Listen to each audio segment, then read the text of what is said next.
Hello.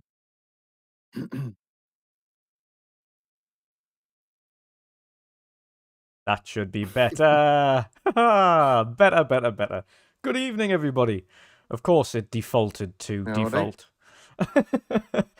I have my microphone back now, so I can talk. Welcome, everybody, to the Midweek Mix-Up podcast. So far, it's just myself and the General C. We do expect Boxenberger to turn up shortly.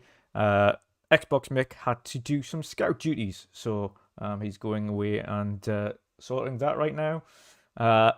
Of course, hello to Kia Sante, who's over in Africa, I do believe, at the moment on holiday, or visiting family, one of the two. And quite a few people are travelling around at the moment, so a lot of absentees, But myself and the General C will keep you covered until Boxy gets here, at least anyway, and we've got a little bit more of a full house. But we hope everyone is well this evening. Let's get into the introduction. The only one I need to make tonight. General Feels C. weird not having everyone else here. Isn't it just? It's like the weekend edition, but in the middle of the week. Yeah. Hope everyone is doing well. But Jen, how are you doing? What you been up to? What you been playing? Yeah, not too bad, not too bad. Surviving. There it is. I actually caved and I got a Switch eventually. Yeah. Switch OLED. So yeah, I'm catching up on some Pokemon that I missed out on and got the new one coming out Friday. Yeah, you're So pleasantly addicted to it, aren't you? I am, yes. I've played an absurd amount of Pokemon in the last like few days. But yeah, I'm enjoying it.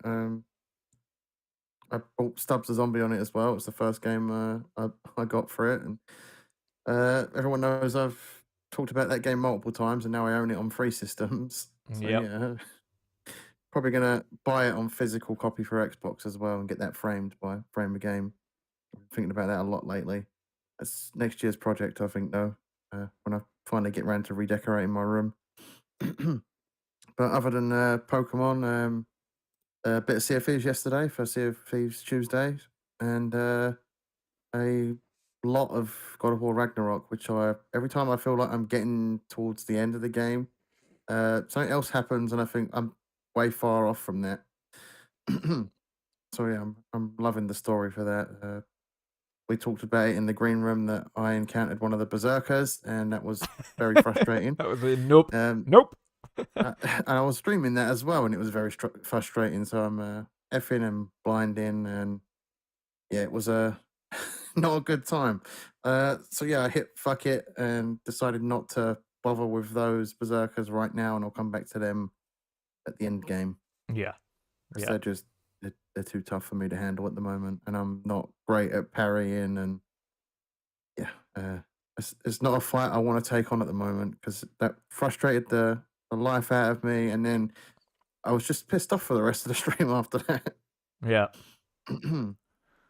Yeah, it's but not only that, of course, the prime reason you got the swoled, as Mr. Joanna Doc says, welcome to the sexy swoled, was of course the game that comes out on Friday, and you're doing Which I have already pre-ordered. yeah, which you're doing something a little bit different with it, so let people know what that's about. Yeah, on Friday, 8 p.m. UK time, I think it's 3 p.m. EST, I will be streaming, starting a playthrough of that, and chat decides what I do with nicknames. Chat decides my starting Pokemon, what Pokemon I capture.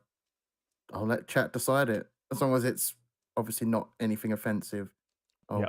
I'll, I'll choose the chat's nicknames as I catch Pokemon, stuff like that. So yeah, it's chat basically taking full control of what I do in that game. Certainly going to be interesting, that's for sure.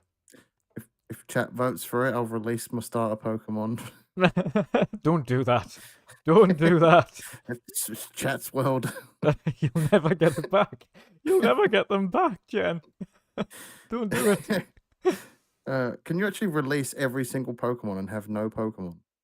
Because I've never tried that. I can't imagine so. But who knows? Surely you Who knows? can't release your starting Pokemon, right? It might just be like, well, you'll probably be able to release it if you've got another Pokemon there. Just rock through the game with a Pidgey.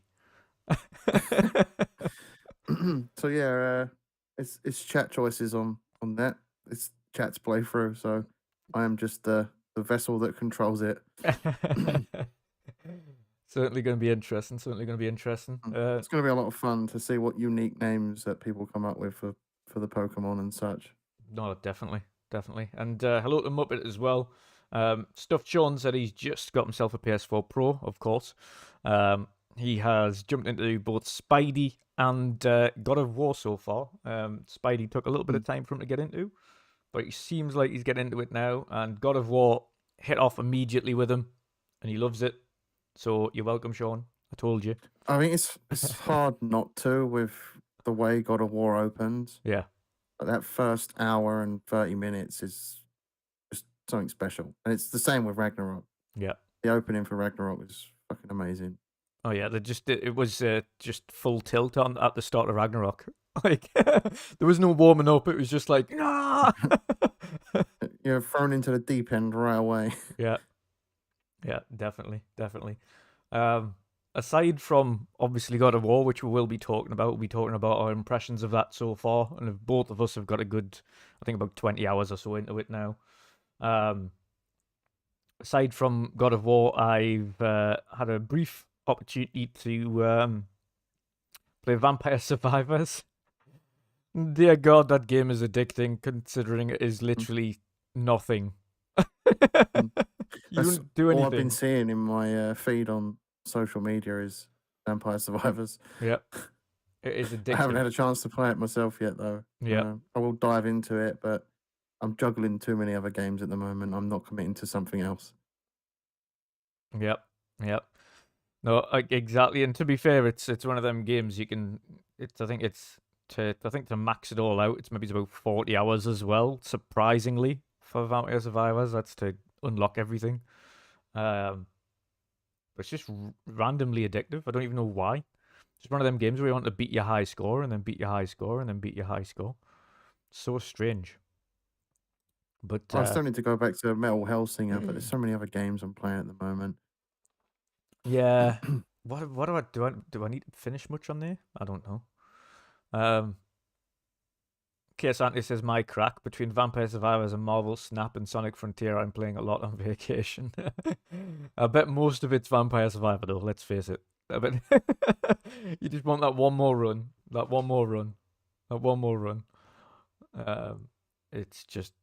It's ridiculous. Consider it's literally nothing. Like you don't do anything. You just walk around, avoid monsters until you get powerful, and then kill all the monsters. But you don't actually kill them yourself because it's automated. So you're just walking around, getting the right power ups to kill them all.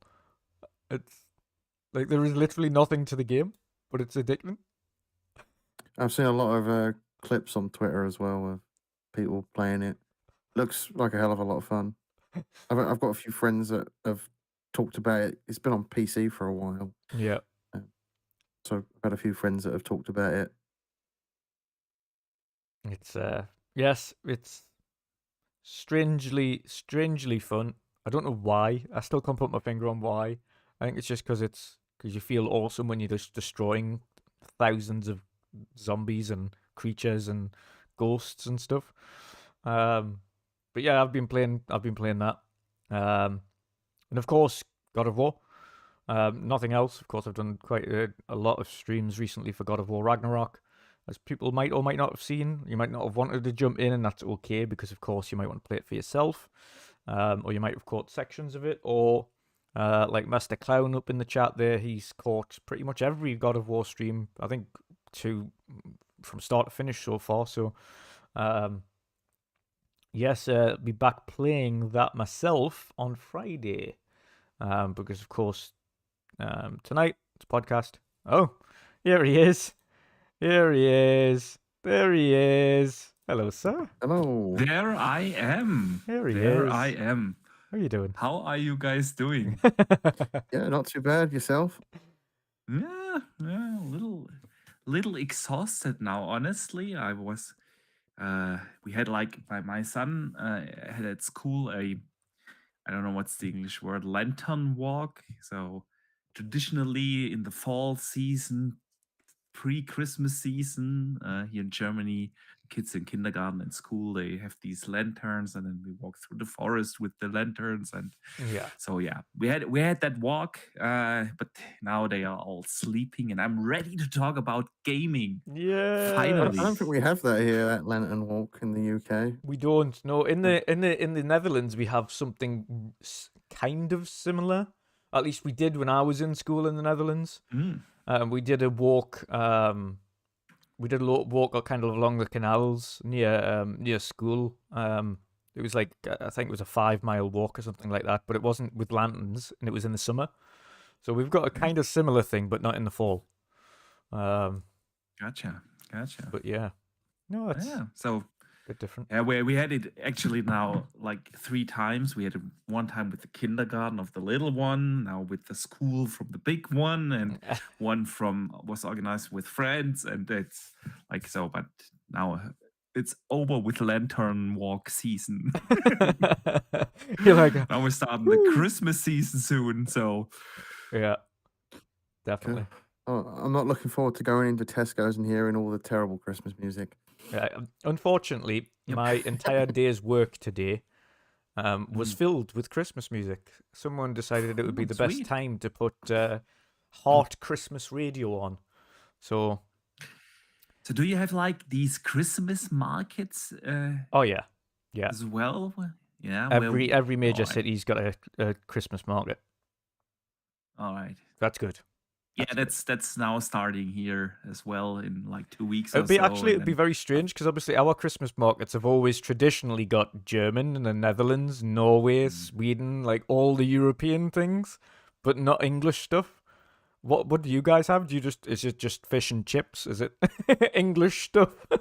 Or is no. We have like really like literally the German stuff like sauerkraut, and we have bratwurst and nice stuff like that, and then we have like spiced wine. Yes, mulled wine, hot spice wine. Yes. Yeah. A lot of it actually. Currywurst's always my favorite. I love a good currywurst. Yeah, currywurst, of course. Yeah. Yes. Stuff like that, and then yeah, like every city has a Christmas market typically over the weekends. Yeah, so like all the villages around the city I live in. And so one weekend you go to this one, the other weekend you go to that one, and yeah. By the time Christmas is actually here, your liver won't be a fan of yours. It's like you always drink way too much spice wine, like every weekend, and it's just what we do. Is your spiced wine warm, like hot? Yes, hot. Yes, yeah. Boiling hot. Yeah. It's only in the winter. Tremendous. Only in the winter. And, yeah. No, great stuff. Boxy, how have you been anyway? What have you been up to gaming wise? What have you been playing? Gaming wise, what have I been up to? I suck at Age of Empires 4. I was like this close, hitting finally platinum tier. Yeah. Like they have this the ranked system works like you have certain points, and every 100 points you get to the next tier. And you can't really say how many points you get by winning a game, because it really depends on what kind of opponent you have, where is he ranked, and how fast did you beat him. Yeah. And did he give up, or did you actually destroy him, and stuff like that. And so, but I was like at 998 points, and with 1,000 points I would have ranked up to platinum tier. So like typically you get around 10 points for winning a match, and they take away like 15 or 20 points when you lose a match. It kind of works like that. Yeah. So I would have just needed one more victory, and I was like on a row winning 5-6 matches in a row, and it was this close to platinum, and then I lost like 3 matches in a row again. Now I'm almost this close to level down to gold tier, where I haven't been in a long time. So yeah, Anyways, besides Age, I've been playing God of War Ragnarok. Love the game. Fantastic game. I put actually Gotham Knights on a hold for it because I really enjoy Gotham Knights. I want to give it like the proper time it deserves, but so it's sitting on a break. Started with God of War Ragnarok. Probably not that far in as you guys. I'm like, I want to say like 10, 11 hours, maybe 12 into it. So yeah, but then I got a review code and I can't talk about the game under embargo, but of course I had to put God of War under If on I'm hold correct, now. I am under the exact same embargo as you. It could be, yeah. It could be. I've seen your message in the DMs. But yeah, I want to finish that game. I actually want to make a video review, of course, about it. So yeah, I have to, or have to. It sounds like it is a duty, right? It's a privilege, actually, that I am allowed to review it. And yeah, I'm looking really forward to share more thoughts about this game next week then. But yeah, so that's basically what kept me busy. Nice. Yeah. Awesome stuff. Well, actually, we're going to jump into a little bit of talk about God of War Ragnarok because, first of all, it has eclipsed the original launch sales, physically anyway, over 2018's God of War. So 2018's God of War sold, I think it was a record sales at the time across the board for God of War. When it released, it was one of PlayStation's most successful IP launches ever, if not the most. Yeah. And this one so far, physically, and only in the UK so far, of course, from what we know, has eclipsed that by 51% on physical alone. And we know PlayStation's consumer base is 70% digital. So if the physical is 51% up, the digital will be astronomically high. It's good representation. Yeah. So it's obviously kicked off very well. The marketing's off the chain. Every time I turn on the TV, every time there's an ad break, there's God of War Ragnarok pops up to show it off. Especially on the sports channels, PlayStation have got that nailed down on Sky Sports. Every time it goes to an ad break, that's it. PlayStation comes on. God of War advert pops up. But it's a great launch. It does invoke a lot of the same feelings the beginning of God of War 2018 has in terms of its epic start, and kind of the set pieces and the characters and the way the characters interact and the storytelling. It's all pretty much on par with 2018 so far, if not maybe a little bit faster paced than 2018. I've been playing it on the PS4 Pro, and these two gentlemen have both been playing it on the PS5. You're privileged. That's because you don't listen to me. I told you buy the console day one. I did. I had it pre-ordered. I had it pre-ordered, and I cancelled it because there was But that was because you don't listen to me. You don't listen to me. That's because they lied to me, Boxy. They lied. They said it was going to be God of War on day one, and they lied. They lied. It's 2 years after launch now, but still, you would have paid $50 less. Yep. And I told you this, like, I think last 2 weeks ago or so. Yeah. And it is true. A console is never cheaper than if you buy it day one. It simply is. And I challenge everyone. I was one of the idiots that paid that 50 extra. There you go. And it's not because of that, because usually we don't have that. Yeah, like this is unprecedented that we have a price increase of a console 2 years into the generation. But take that out of the equation. It's still, a console is never cheaper than when you buy it day one. Let me elaborate real quick, because I want to know from the people in chat what they think about this. Now listen, let's assume a console generation is 8 years, yeah, but you can do the math also with like 7 years or 9 years. It will turn out the same. So assume 5 years. So you pay $500 at launch. divided by 8 is like you pay $62 a year for over the lifetime for the console. Now, if you get the console, let's say 2 years into the generation, and typically the console isn't getting more expensive, it gets cheaper. Let's do the math and say you can get it at $450 2 years into the generation, yeah? Then you divide $450 by 6 through 6, and you already pay $75 a year. It got cheaper. Maths just goes over my head. I'm useless at maths. There you go. And then you and then you wait for the slim version. Yeah, the slim version will come out, let's say 3 or 4 years into the generation. 3 years into the generation, you get it for like $400. It already got cheaper. We don't do the Sony math where everything gets more expensive. We do it the Xbox way. So $400, yeah, the cheaper one.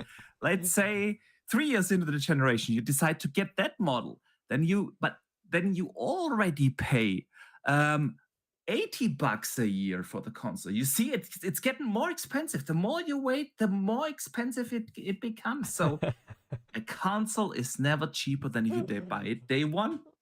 Yeah. Okay. I learned my lesson. Next time, Boxy. Next time. Yeah. Yeah. But yes, you fine gentlemen have both been playing it on PS5, and obviously I've played it on PlayStation 4 Pro. Yeah. However, I'm happy to report for anybody with a PlayStation 4 Pro or a PlayStation 4, of course, naturally, the console is much louder than the PlayStation 5. Thankfully, though, in comparison to Horizon Forbidden West, the console is quieter even under stress situations on God of War Ragnarok than it is with Horizon Forbidden West. For Horizon Forbidden West really was going off the chain. Like, I could not hear myself think with Horizon Forbidden West. It was just full tilt all the way through. With God of War Ragnarok, however, it is silent, almost silent, and not spooling up for about 70% of the time. On some occasions, it has a little bit of a power on, but it doesn't get that loud in comparison to under Horizon Forbidden West. So, obviously, the optimization there and the way that they've built this game is definitely far better than Horizon, at least. And on the PlayStation 4 Pro, it performs flawlessly. I'm playing it on quality mode, naturally. I think even I saw the breakdown from Digital Foundry, who went through all the graphics modes as well on PlayStation 5, and they said the differences really aren't too much between kind of quality. I think it's quality and performance mode or something ridiculous, where it's kind of a hybrid one versus the actual performance mode. So they said you're better off just sticking with a quality performance one. So, but no, it's silky smooth. I've had 0 bugs so far, apart from the occasional enemy goes underneath the ground. I don't know whether or not you guys have seen that one. Well. The occasional, but again, it's not. Visitor, by the way. Yeah. Oh. What the crazy one is here, right? Oh, hello, sir. He's just getting himself ready. Okay. Well, it really doesn't look as if he would have been prepared. But... Oh, he's got a matching T-shirt on with you. There you go. I feel like he did that on purpose. Actually, I'm not sure if I'm allowed to say that on the air, but I'm already in my PJ, so I'm ready to go to sleep right after the podcast. Hello, Crazy Louie. How's it going? Hello, everything good? Wait, is it live? Yes, we're live. Yes. Oh, okay. Yeah. And I was taking a little bit of the room. All right. And welcome back as well, because I know you were traveling. Oh yeah, I was traveling last week. I had to go to a photo shoot. Pre-wedding photo shoot and all that cool stuff. Yep. Very nice. Very nice. Yeah, right, the big day is closing in. Bro. Yep, in 1 month, man. In 1 month, don't tell me that I'm depressed. I only got 1 month of freedom. What are you depressed for? It'll be good. You'll be fine. You'll be fine. I hope so. But yeah, so for me, performance-wise, anybody who in the chat still hasn't got a PlayStation 5 or like Stuffed Sean, didn't have a PlayStation at all and has just invested in a PS4 Pro to play some of the backlog of PlayStation games. Mhm. God of War Ragnarok plays like a dream. If you're playing God of War 2018, it is literally no different. It feels the same. It runs just as well. It looks just as great, if not better. So I've been thoroughly happy with the performance of it so far. How about Boxy? How about you? What's the performance like on PlayStation 5? How's it treating you Oh, so it's far? fantastic. Really. Like I love the options that they provide. Like they should make that mandatory for every game. It's like 6 Honestly, options, isn't it? there's literally. Pardon me? Isn't it like 4 or 6 options or something? 6. You have 6 options.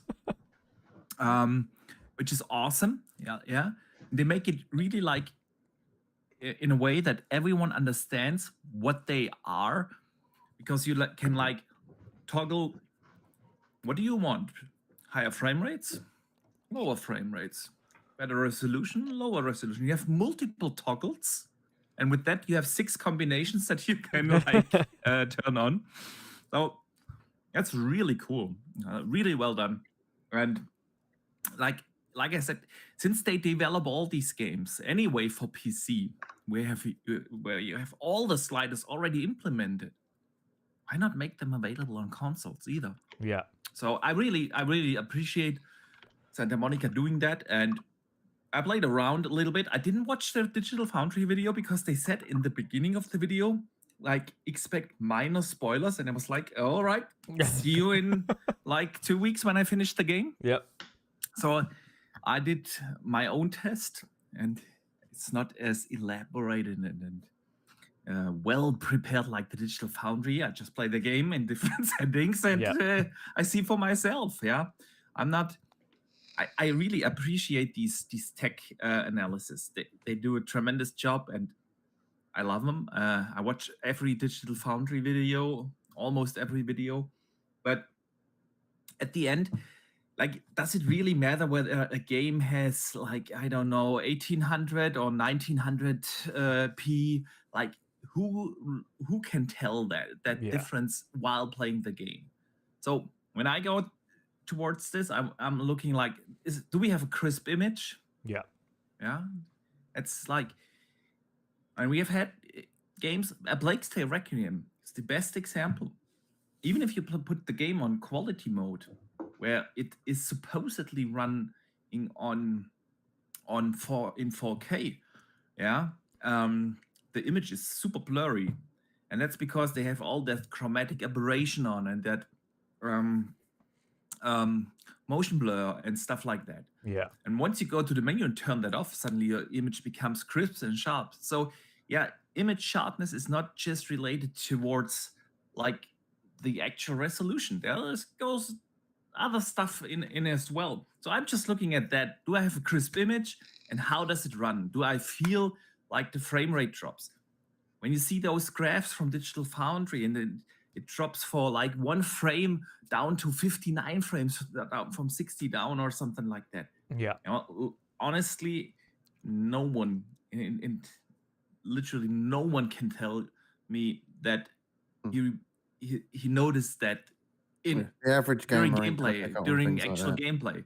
What you do know is if it is consistently dropping down and above and stuff like that, because then you get chatter, you get like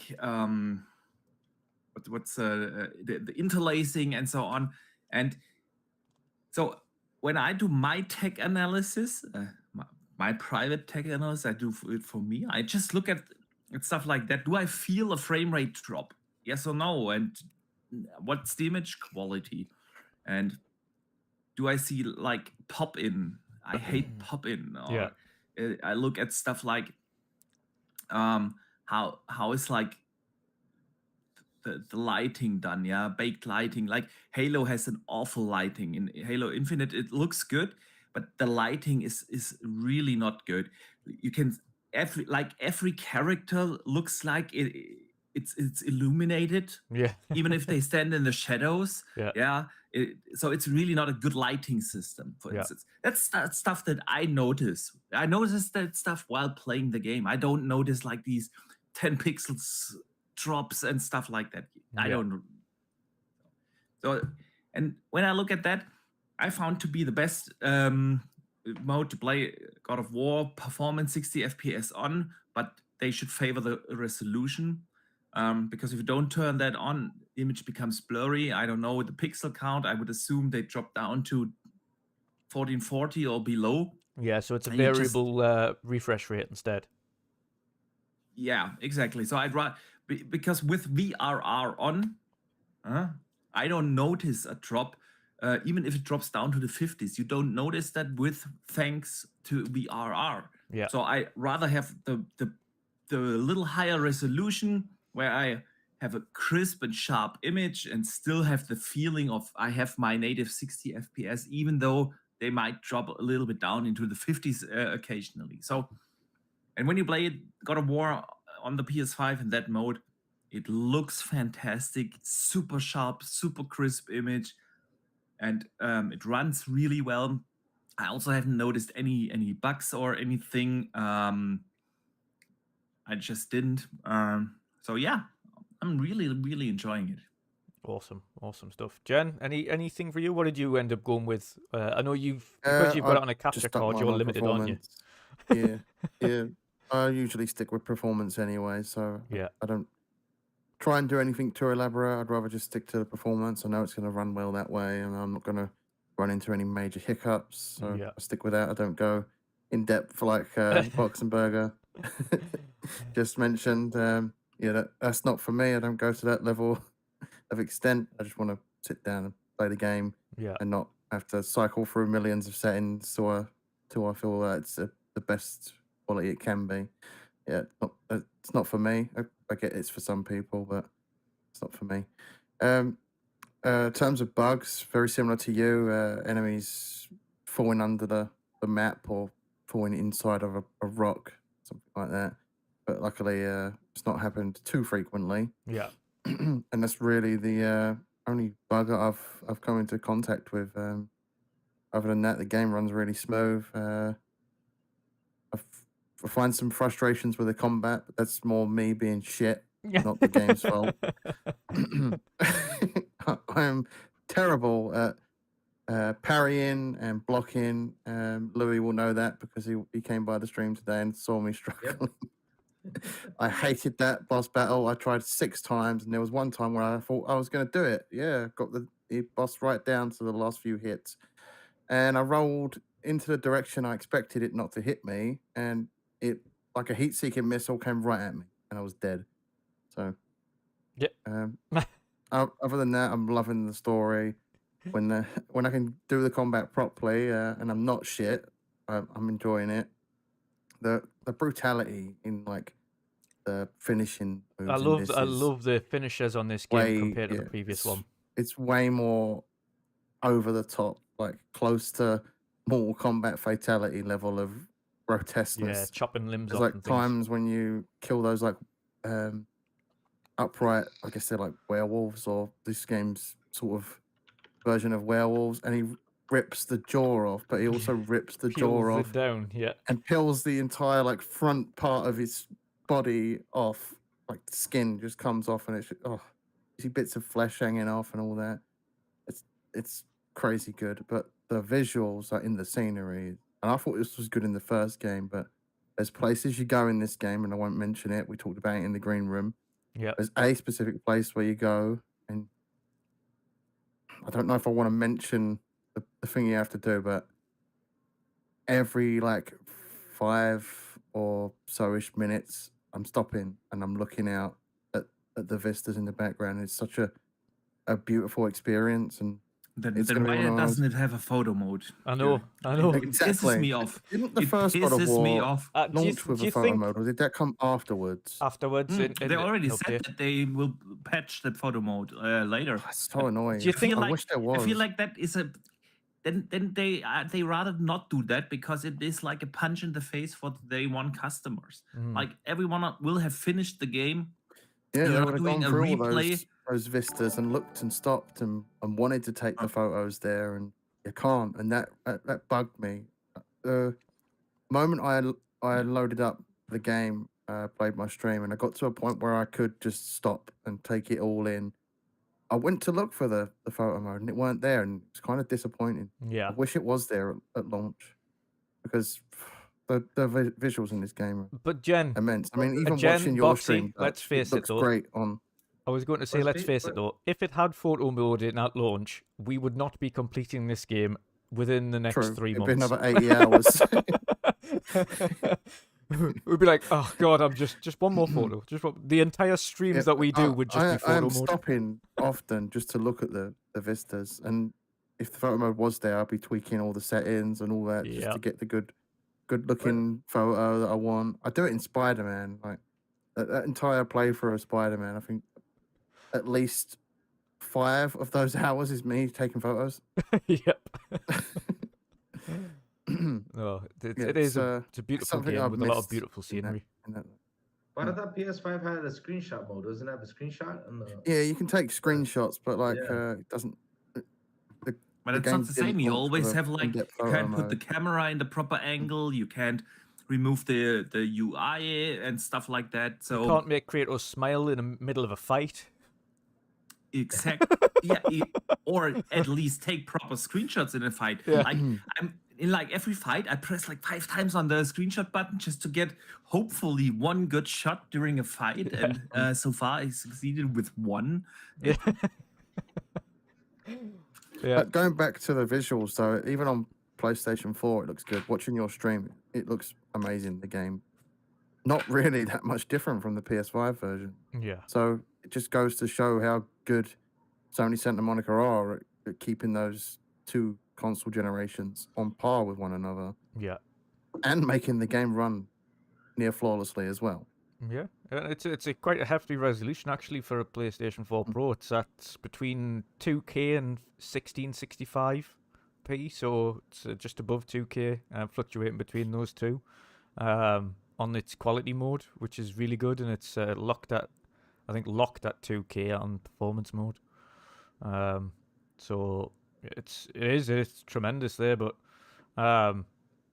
in terms of the gameplay, like you mentioned before, it's the brutality and the finishes have been fantastic as well so far. Before I continue, Combat is very smooth when Yeah. I'm not shit. yeah, I'm terrible at the combat. It's jokingly bad. Like, You need to lock on though. I mean, I was telling you, lock on. I know. because- I do the locking on, and I feel like I play it worse with the lock on feature, so I don't use You it. only lock on if you fight one enemy, like Yeah. like the mini bosses Yeah. and stuff. Mm. Otherwise, I lock on don't isn't do it good. because I feel like I get Question jammed is up too X or easy. blades? Oof. Axle blades. It depends on the enemy. prefer the I literally axe. mix them up. I prefer the axe, but yeah, I prefer the axe. I was going to say something, but Yeah, we can't say can't. that bit. There's something else. But yeah, actual blades as the primary weapons. For me, it's hard. The axe comes in. The blades come in handy for certain sections, but I use the axe far more. There's a lot more. and there's like some enemies that have specific like shield sort of meters on. You have to use a specific weapon. Yeah, like yeah, the sure. Blades There are of these Chaos. special enemies where you have Yeah. to use either one. But if Like I if, have the choice, I usually use the blades simply because, like, you whirl them around you and you hit like everyone around you and not just the enemy right in front of you. So Yeah, I prefer the blades. that's fair. That's I fair. just like the axe. I like being able to throw it and then call it back. I think that's cool. Dutch is looking at his axe in the background. See if you can call it over. No, it's not working. But quick shout out anyway to Paul AFC, who's been a member for 10 months in the Shield Wall. And he says, shout out to the awesome panel, hit that like. Thank you very much there, Paul. But let's introduce Crazy Louie before we continue this conversation. How are you doing, sir? What you been up to? What you been playing? Oh man, I'm doing pretty good, man. Happy to join you here today. And man, I've been playing Vampire Survivor these days. I beat Resident Evil 8 on Saturday, which was a load of fun. Yeah. A lot of jump scares for me. So yeah, I've been playing Vampire Survivor, and I was like, what game should I jump in next? And then I just remember that Evil West comes in next week. So I'm like, I'm gonna wait. And also, I was just playing Warzone 2 right now, and it has a little bit of lag and needs to be fixed. The train is lagging a lot. When you jump in the train, it's like it jumps too much. But yeah, a lot of fun though. A lot of fun. I have some gripes about that because I purchased the Vault Edition. I didn't get me bloody Battle Pass tier skips that I was supposed to get. Whether that'll be rectified later, I don't know. Yeah. So, like, you get the Battle Pass with the Vault Edition, and you're supposed to get 50 tier skips for the Battle Pass. Yeah, they haven't showed up for me. I think it's the same for Marion as well. Talk to Marion, because I know he's got the Vault Edition. I think COD is against you. It is every goddamn time. The early access single player didn't want me to play it as soon as it came to the right time to be able to play it. I remember that. And then the multiplayer released. You're muted, by the way, Boxenberger. Boxenberger is muted. No, I said, oh, sorry. I just said, now Dutch is just showing off. Like, dude. He brought his axe. Yeah, it's been nothing but problems with me in Call of Duty. It's like I have this Call of Duty curse that's over me. Wandering Kratos. Wandering Kratos. I told you, but you guys just don't listen to me. Just stop the Call of Duty nonsense and start playing Age. It runs perfectly. You have 0 bugs. Yeah, servers are full. Community is awesome. There's no reason not to play Age. One day. Yeah, we gotta join you one day, Boxenberg, again. It's been a while since me and you played Age of Empires. Yeah, it's been a while, man. It's been a while. Yeah, I leveled up a little in the 400 hours. Oh, wait, how much you spent? $400? 400 hours. 400 hours. Oh, 400 hours. Okay, I thought you meant $400. Like, what? What did you buy? No. But yes. Yeah, Louis, I was speaking about this at the beginning of the show, actually, before you and Boxy showed up. I've been playing Vampire Survivors as well, and dear God, that game is addicting, considering you literally don't do anything on it. Exactly. You just run around and you whip things. I don't seem to get some of the stuff, but I need to sit down and learn how to get some of the stuff, like combine all the whips and all that cool stuff you gotta do, because once you learn all that, the game becomes a lot easier. I mean, I've seen people with like this big aura around them that no bad guy gets close to them. It's insane. There's loads of stuff you can do in that game. It's a lot of fun. Yeah, definitely. Have you had a chance to play God of War as yet, or are you not onto that yet? No, not yet. I'm just watching General C get his butt kicked, but not yet. I was so angry at that point. You see, we both got on different berserkers. We both got on different berserkers, because the one I got, I think, is a different one to the one you've got, because your berserker's in Midgard. I think you fought the one in Svartalfheim. Possibly. You might have fought that one. The dwarf. The one I yeah, it was the dwarf. Midgard. Yeah, the dwarf land. Yes, that's the one I fought the berserker in. Those berserkers can get in the bin. Yeah. So essentially, Boxy, what we think, because obviously I don't know if they've still got the Valkyries in fully in this game, because we haven't got that far yet. So I don't know whether or not there's locked doors like in the previous one where you've got to kill all the Valkyries. But they seem to have, instead of having Valkyries, got these random sections with berserkers in now. They seem like they're supposed to be like end game level fights. They're not like tied to the Yeah, I the think main so story. too. I think they are like, you need to come back to that later. So the thing is, I got so close with beating the one berserker. I decided to attempt to fight like 7 times in a row, and my rage level was increasing to the point where I was almost Kratos in real life. Yeah. Like in the, I'm trying not to spoil anything, but in the mines, you have like this part where you explore and you find like hidden rooms, and they have like these mini bosses in them. They are not just berserkers; they are different stuff, and those were really pretty tough. But when you defeat uh, them, they are really rewarding. So I try to do that actually. Yeah. I can't remember what they're called.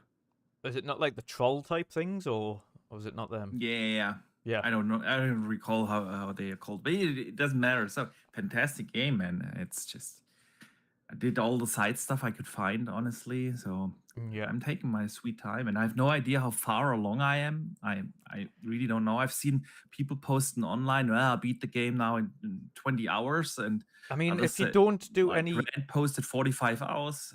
yeah. So If I was going to say, if you don't do any of the side stuff, I'm 21 hours in. I don't know how far to the end I am now. I don't think I am that close to the end because the story keeps taking turns.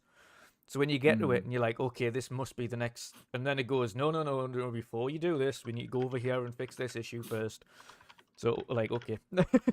So I'm 21 hours in. I've done 3 or 4 side quests, but there's loads more that I haven't done. But 21 hours so far. I don't think Jen's too far behind, if not on par, but I don't know. I think I've got a few more hours than you because I did start the game on the difficulty above Give Me Grace, Yeah. and then I dropped it down because I was just getting my ass handed to me. Still getting my ass handed to me anyway. Yeah. I'm just going to drop it down to story at this point. I think like playing H4 also will fix that. So Is that's his resolution for everything? Just play Edge. And that'll help you get better. It's like I had the discussion with Miles on Twitter, Miles Dampier from Winter Central. Yeah, like when we talked about the Game of the Year nominees, I said like, yeah, H was a 2021 game, so you can't name it Game of the Year this year, but you can name Season 2 and Season 3 Game of the Year. So there's your choices right there. Mm-hmm. Yeah, that's fair. Yeah, that's fair. Yeah. So Boxy's 1, 2, and 3 is got Age of Empires. Yeah. Number 1 is Season 2, and number 2 is Season 3. Obviously. I want to a quick question before we kind of move on past God of War so far.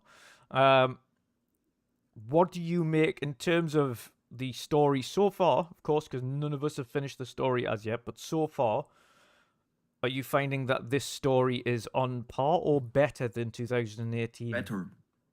It kind of has a better pacing. Yeah. There's always stuff happening, and you have like these pivotal moments in the first one in the 2018 one. Yeah. Well, we have like you play for 5 hours, and then something awesome happens, and then you play for another 5 hours, and you have those like 3 times or so during the entire playthrough, and then you're just done with the game. You know, this time it kind of feels like every section of the game moves the story forward in a meaningful way. So I don't know where the story will go. It's also very good. Like I always said, like everyone says, like Red Dead Redemption 2 had the best story ever in a game. I didn't think so because you knew after Act 2 what the ending will be after Act 5. So I don't know where God of War is going, and I love that. I really have no idea. There were already a couple of surprises I didn't see coming, and so yeah, I love this story. It's fantastic. Jen, what about you? Do you think this is better than 18 so far or on par? Well, I already said that the opening was better than 2018. Obviously, people know by this point you fight for, and that's very early on. It's like hour 1. Yeah. You fight for, so it's not really much of a spoiler because that's really the whole opening act of the game. It literally picks and up from shown the end in of the trailers last anyway. one. Yeah. Yeah. And yeah, like you said, they set it up at the end of the last one when you go back home to Kratos and Atreus' house. Yeah. You have that little flash forward scene of Atreus having a vision of Thor coming to their house at the end of Thimbleweed. Yeah. So yeah, I already think the opening was better than the 2018 God of War. The story so far has surpassed that for me. Yeah. Still shit at the game. Um, so that's not going to change much there. I was terrible at 2018, and I'm terrible at this one, but the story is so far a goddamn masterpiece. Yeah. Yeah. What I liked about the start of this game is that it kind of fills a little bit of the gap in from the section where you, again, at the end of the last one, when you go back home, you've got that section where you go falls asleep, he wakes up, knock at the door. On this one, you start the game before he falls asleep. So you go out, you do the bit of hunting thing, you have that awesome opening sequence with Freya. You come home, you get back in the house, you lie down, knock on the door. And then it picks up directly at that section there. And yeah, Yeah. phenomenal. But like the first stream I did for this at midnight when it came out, within the first 15 minutes, the game bloody got me in the feels. I had tears in my eyes. You know, the scene with the wolf. Yes, yeah. That hit me in the feels. I didn't expect to almost be reduced to like baby tears on stream.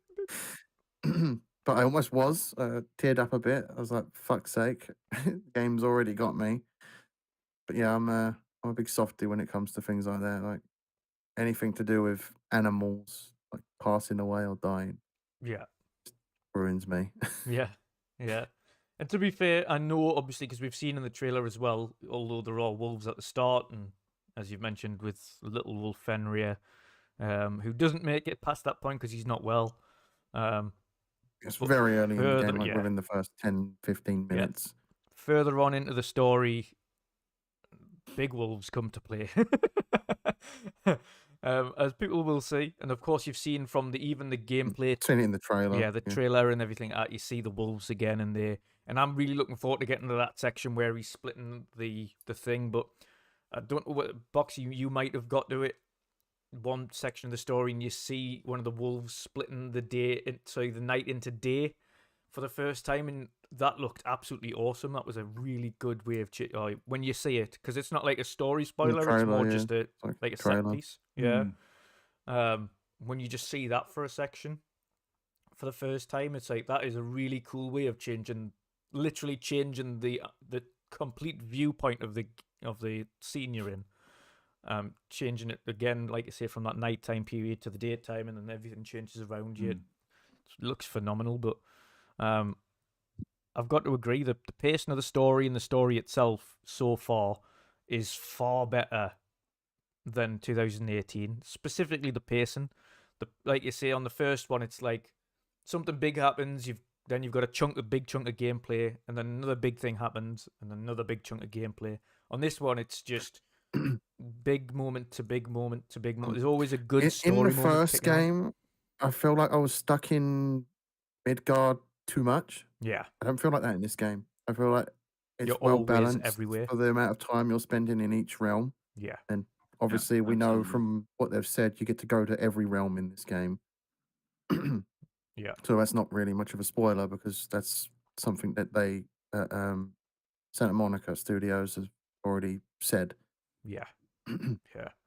I'm looking forward to it, and to be honest, I think even the amount of armor and things you unlock, and even on the side quests when you get special armor for doing some of the side quests, and it is worthwhile. And actually, some of the side quests are quite cool. And Boxy, I know you played one of them, and you the whale. It took you, like you mentioned, a little bit longer than you care to admit to find the last section or how to get onto it. But even that was a nice little like kind of story moment, and how they kind of built that into. Yeah, I love that side quest, and Yeah.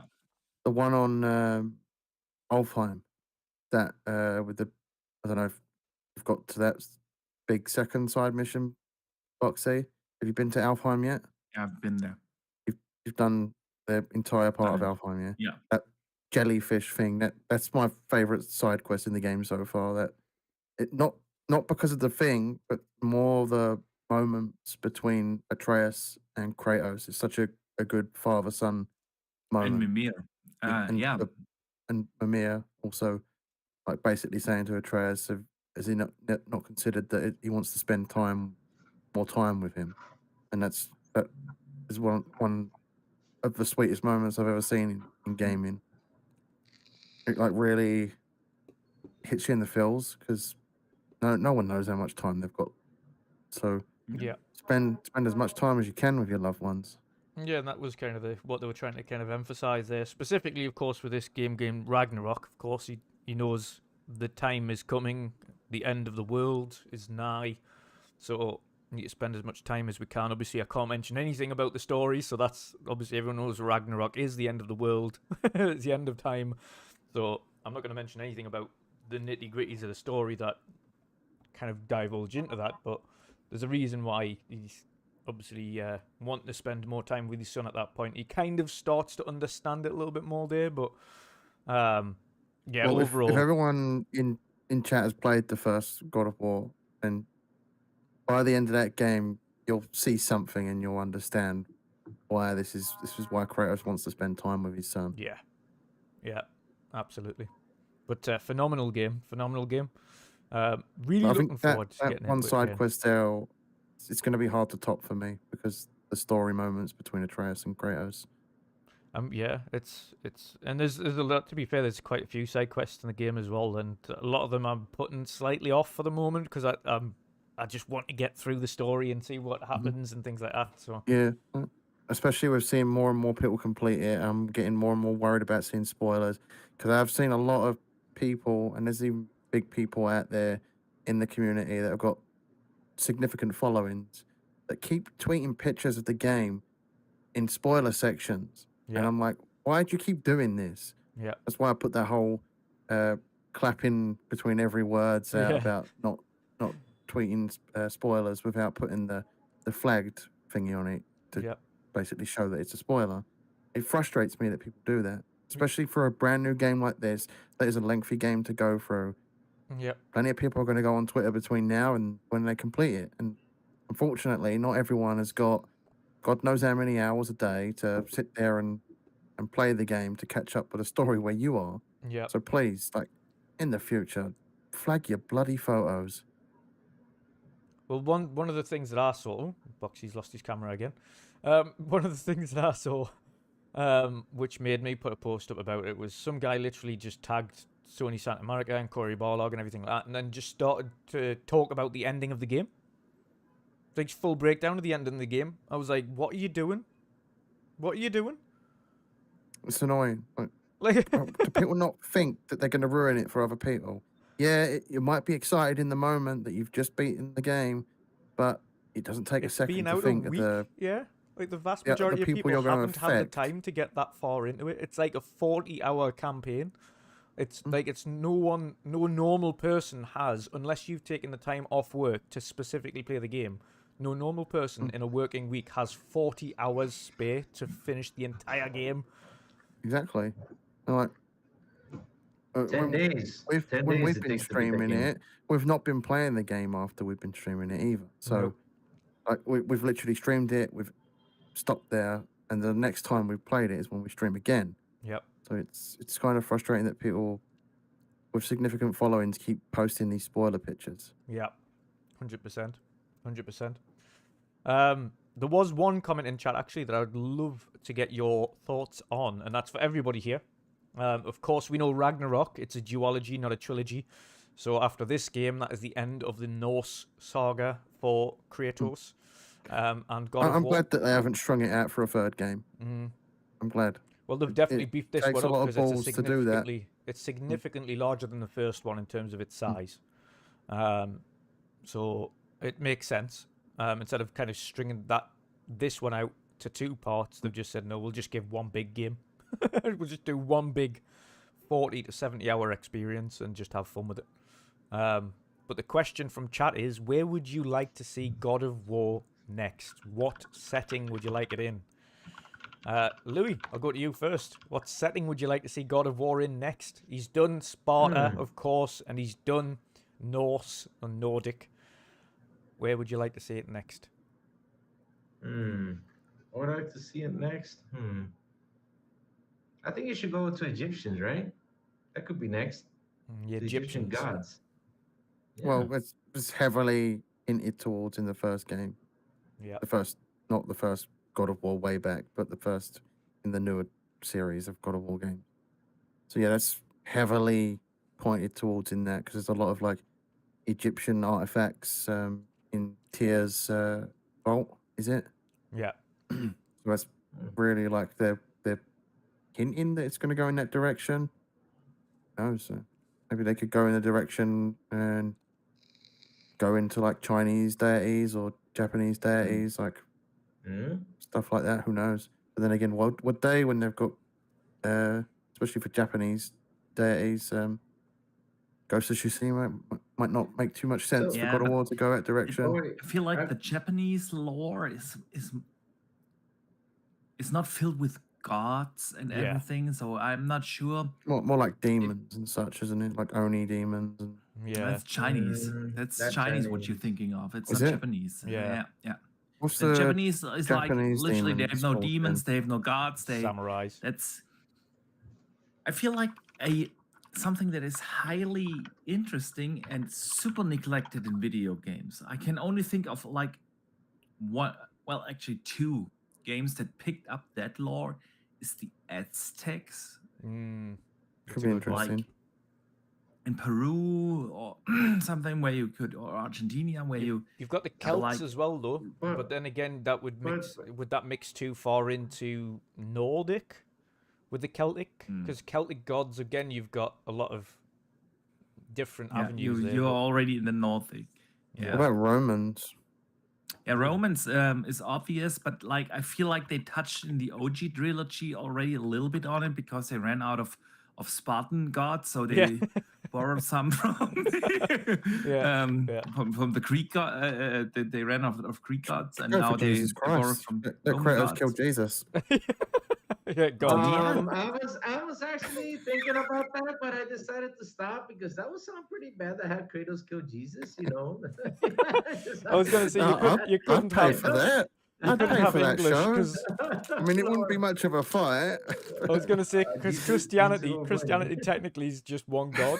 Like unlike every other kind of, should we say, historic religion, where they had multiple gods, like the Greeks and the Norse and the Celts, and the Egyptians. I was thinking though, bet. like what comes next after the Greek gods? You know, you had Zeus, right? Because he already fought Zeus, right? I think he killed Zeus, right? He did fight Zeus, yeah. So what comes after that? Is it Catholic or is it Egyptian or what? That's something like. Yeah, thinking, as I'm saying, out of the Egyptian history. thing. it couldn't be Catholic because there's literally just a God, a singular God. So Yeah. Yeah. Well, you got angels, you got Lucifer, you got all those guys in there, okay. But still. And you also got the guys of the four horsemen of the Apocalypse, isn't it? Apocalypse. Yeah, Apocalypse, yeah. Don't So, know. I think Egyptian does make the Egyptian most sense. gods- Egyptian safest bet. makes sense. It's the obvious choice. Salblow in chat says India. Love the Gods, idea, yeah. dude. Like What? the Indians' history and their beliefs in like 3,000 years ago. Super interesting. Interesting But- stuff there. Mayans, didn't they have the sun god? I think Oh god, the Mayans had Mayan would sun be god, good wasn't it? actually. Mayan, yeah. And then of Mayan course would you've be got the good. Mayan apocalypse scenario as well. So it's kind of like the Yeah. God of War Ragnarok scenario. Yeah, Mhm. yeah. So yeah, Who remembers the panic around people conspiracy theories with Oh, the God, Mayan yeah. calendar? the Mayan calendar, which changes every time we say it. Yeah, Boxy, are you thinking the same? Then Egyptian seems the most logical next. I mean, like, yeah, I think Egypt is the most logical one because, like, you also want to have that with such a big AAA game. You want to have like the not something super niche where no one really feels related to, and everyone is familiar with Anubis and some of the Egyptian lore. Yeah. So it's the obvious choice. But honestly, if I would have to choose, I would prefer that they use like the Aztecs, something like that, because I feel like this is super interesting stuff there, and outside of Pitfall and Tomb Raider, which other game did explore those? Yeah. So, yeah. I think But Egypt is seems the likely. safest bet. Yeah. Yeah. It definitely feels like they're pushing to that direction anyway, with the amount of like hints that are there. So maybe we have that discussion again once we all finish the game, but Hmm. because maybe, I don't know, we will get a hint Maybe at there's the some end. sort of after credit scene or something that sort of sets up that. Exactly. I mean, they could be working on a spin-off for all we know. Yeah, I mean, but Corey Barlog's team is already working on another game. I would But laugh if we he get to the said end of this it's one and not there is God of no. War, it's something sci-fi related. So Yeah. Is it? They're also making the remake. I read today. I think it was the remake of 2018. I was like, why are they making a remake of 2018? I think that's what I read today. I gotta grab the news again. I hope not. I hope not too, because that's what I read. I was like, what? there's I can't wait literally for the nothing you can inevitable remake. God of War Yeah. mobile game where you collect cards of different gods. Why did I have to open my big mouth and say that? Because now it's going to happen. Yeah, you've just willed it into existence. But yeah, I think that's where it'll go. I think that's it's going to be a good change of pace as well. But I would say, to be honest, there is numerous. I think the good thing about the Norse and the Spartans, at least, or the Greek, was that they had very similar large and ever-present gods as well. They've got a big and pantheon mythical of gods, creatures. and, Yeah. Demigods and such. And of course, like on this one, you've got Jormungandr, who's obviously the huge world serpent, which is, again, it's massive in itself. And to get that into the game, and you've got to It hope. still blows me away every time they bring him on screen. It's so cool. Yeah, and his own language. It's like on. It always reminds me though of Finding Nemo, where she's talking with Dory's talking whale. When Oh, you had to ruin that for me. it's exactly what it reminds me of. True that. Well, I'm never going to unsee that again. And every time I see the Midgard serpent, that's all I'm going to be thinking. Yeah, but yeah, awesome game so far. We're all obviously looking forward to getting into it and finishing that main story. Obviously, I'm going to go for platinum afterwards, but can't wait to get back into it. But next up, we did get more news this week, and of course, eventually the nominations came out for the Game of the Year Awards 2022. And it was a little bit of a strange one across the board, because there's some quite weird inclusions to weird genres that don't make too much sense. To put it into example, we had Sifu going into the fighting category, even though it's an action game. We had Triangle Strategy in the RTS section. Triangle Strategy is not an RTS. We, of course, had Stray in Game of the Year, the main Game of the Year categories, which for me is a bit strange, personally. I know a lot of people might like Stray, but when you see some of the other games in that category, it doesn't get anywhere close to them, and there was better, subjectively better indie games. I liked Stray a lot. It was a fantastic indie game. Just haven't played it. But it's nowhere near Game of the Year material. Especially when you consider what games got snubbed for a nomination. So yeah. And there was just across the board some very strange, and of course the final one, which made even Elden Ring fans laugh, was putting Elden Ring in for best narrative. Yeah. Like, what? Like, we know the narrative for Elden Ring is great, but none of it is in the game. Oh no, it's like vague. It's like you got to read through 1,000 different lore items to even understand what's going on in that story. Yeah, like it's like that with all Souls games, though. I mean, let's be real. We have these discussions each and every year. These nominations, and later also the choices of winners is just like Yeah, Yeah, so I've intransparent. Every I've year we always complain. I've always kind of despised them having a Game of the Year award because it takes away from so many games that are worthy of that title.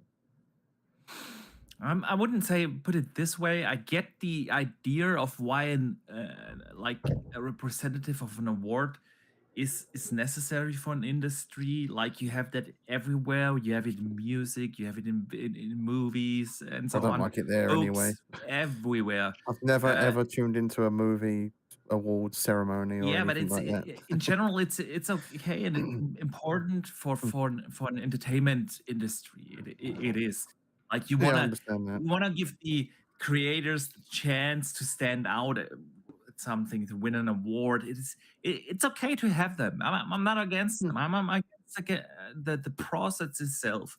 Like Jeff always tries to claim that he's apparently so transparent and that it is a fair process of but in reality it's like he puts in 51 of these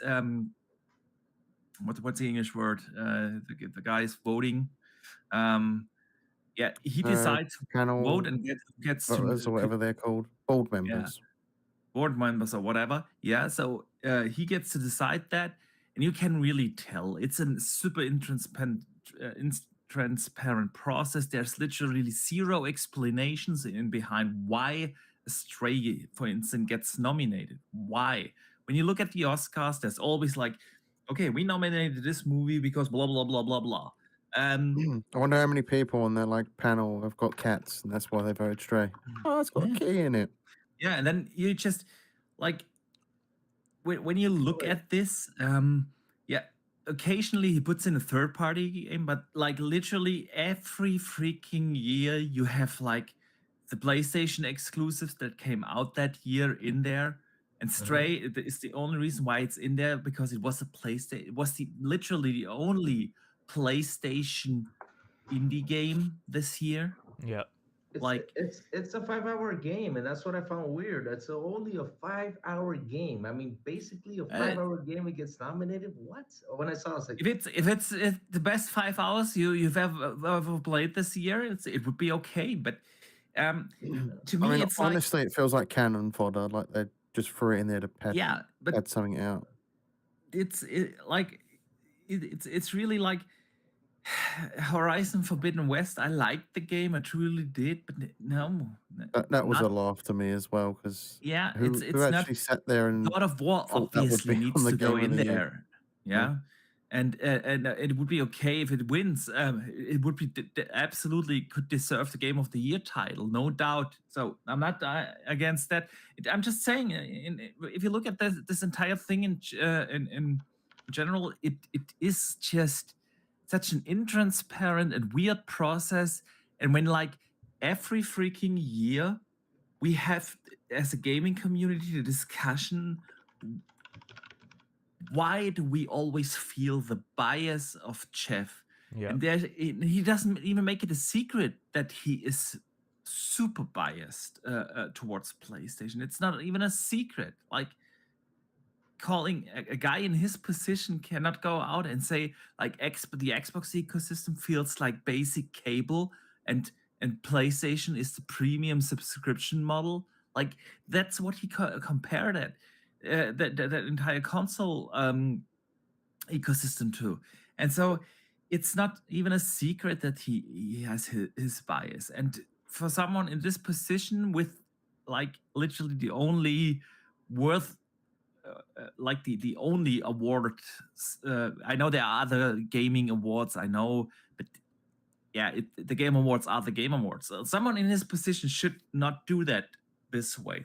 And if I look at this year, it's again like, why do only the games that come out before mid of November have the chance to get nominated, except the PlayStation game comes out?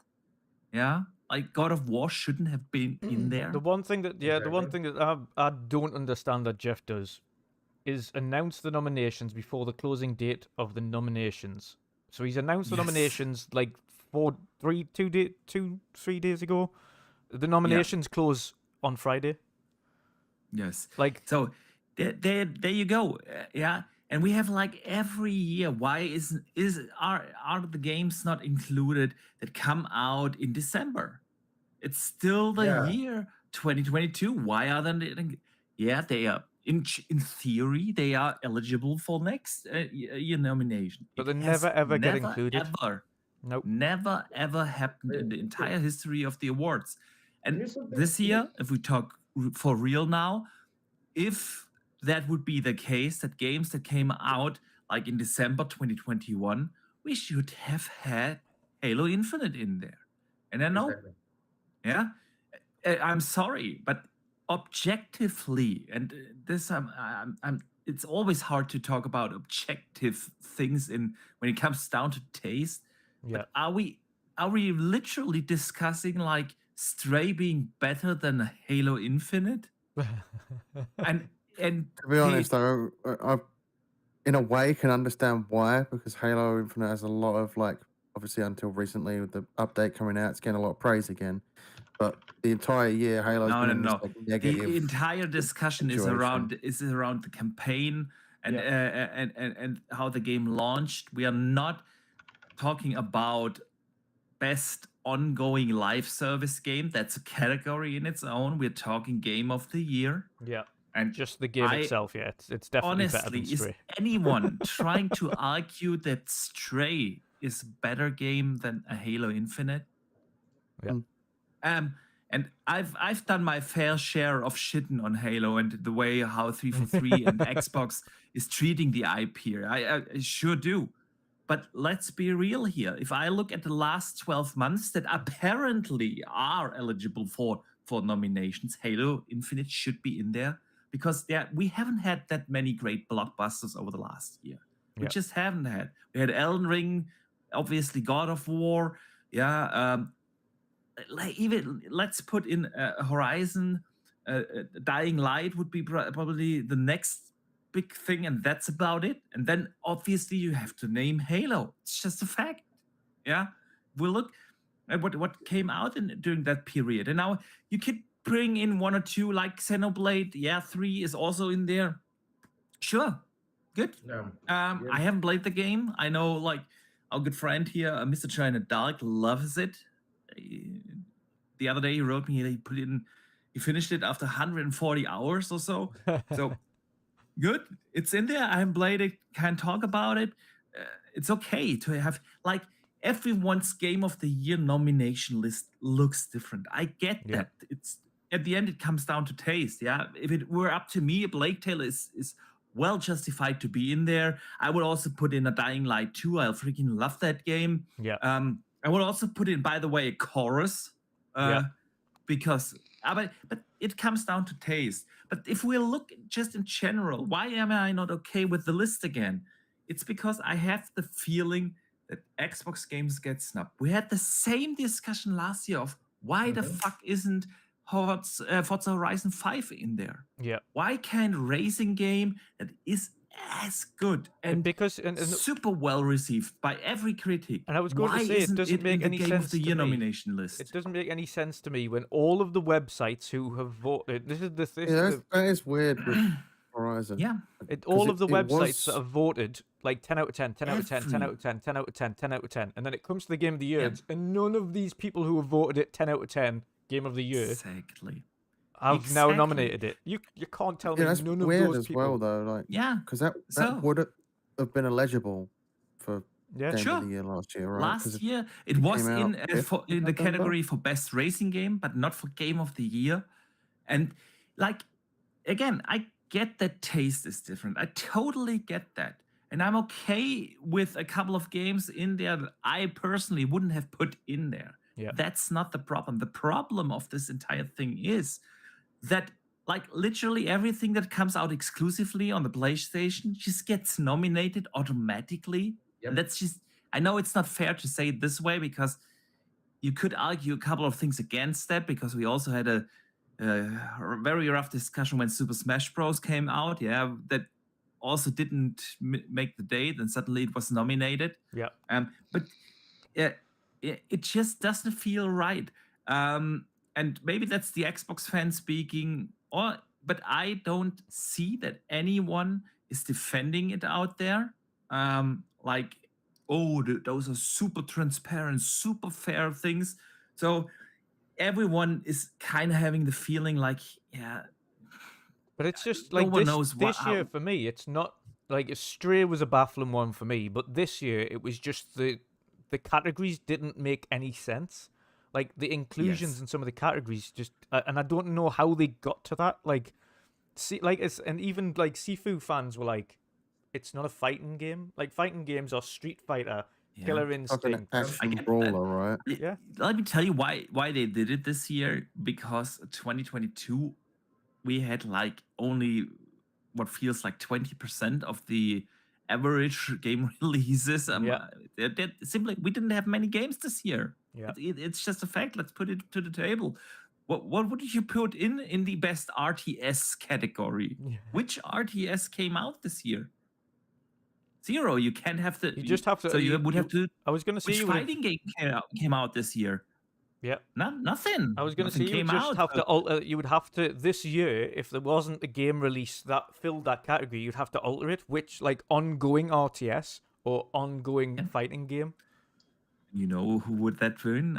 Obviously. Yeah, of course. But you would have to like on years where there Yeah. isn't releases. Yeah. Naturally, you Exactly. have to just alter it.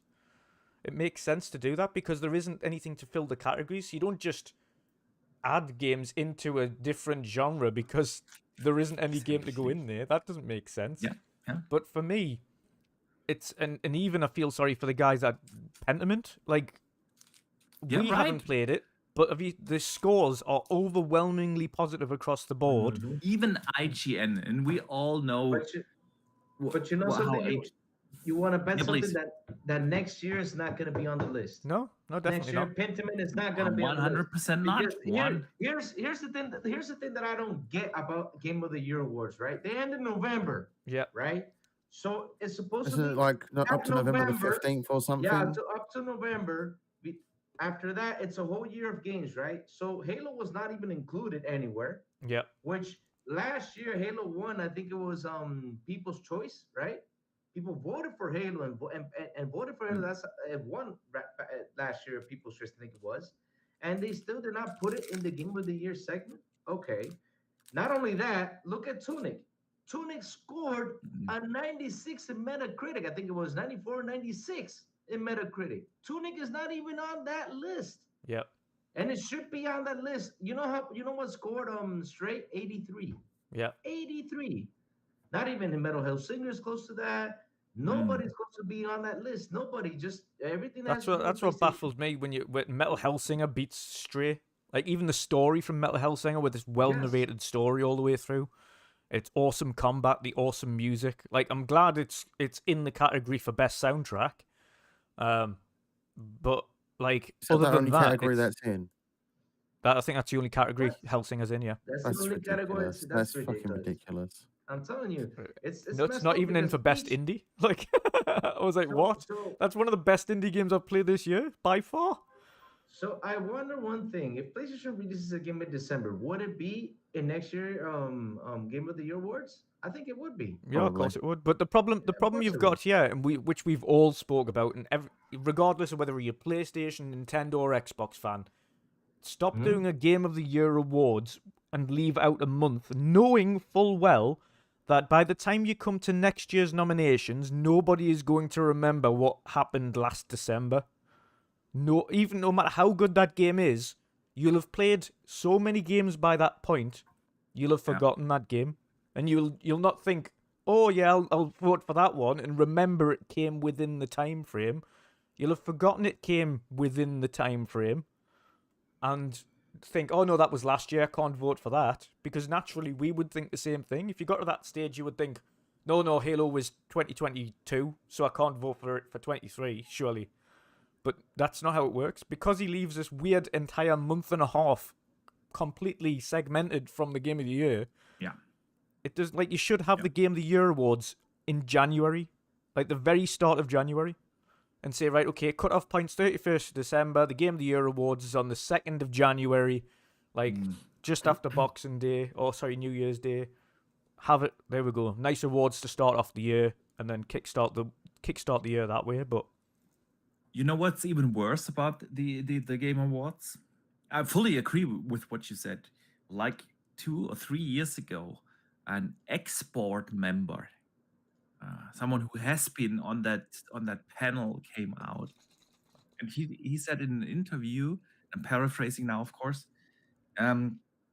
he said that half of the board members that he actually talked to about the Game Awards and what they are going to choose and how they're going to vote, and of course these guys talk to each other, said half of the people I talked to haven't even played the games that were nominated.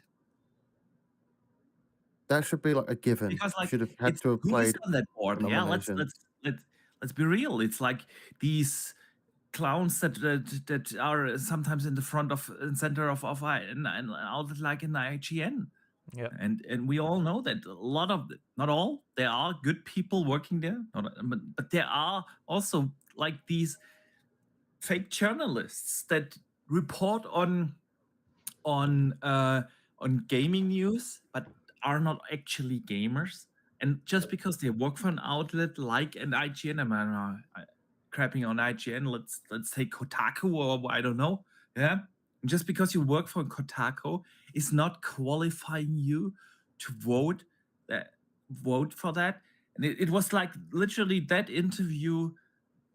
I was done with the Game Awards. It's like, who cares? And I put out a short earlier this week where I said that it doesn't matter who watches the Game Awards for the Game Awards. Hands up, who watches them for the awards? We all watch it Only for the the developers Watch watch it it for for the the announcements. awards. Yeah, only Exactly. the For us, devs. it's like the E3 in winter. Yeah. Yeah. Over the last years, it's just like before we all go into the Christmas break, we get some awesome game trailers, game announcements, stuff to get excited about. That's what we talk about. Yeah. Who cares who won like best, I don't know, ongoing live service game category? Yeah, and know- best Twitch streamer 2022, like best. Yeah, like what? best content creators, and you haven't even and even though we are all invested in here, and you haven't even heard of those guys. Nope. That I've heard of a Yeah. couple of them. That's about it. Yeah, there's Ludwig, not I've I many. heard of of him. one.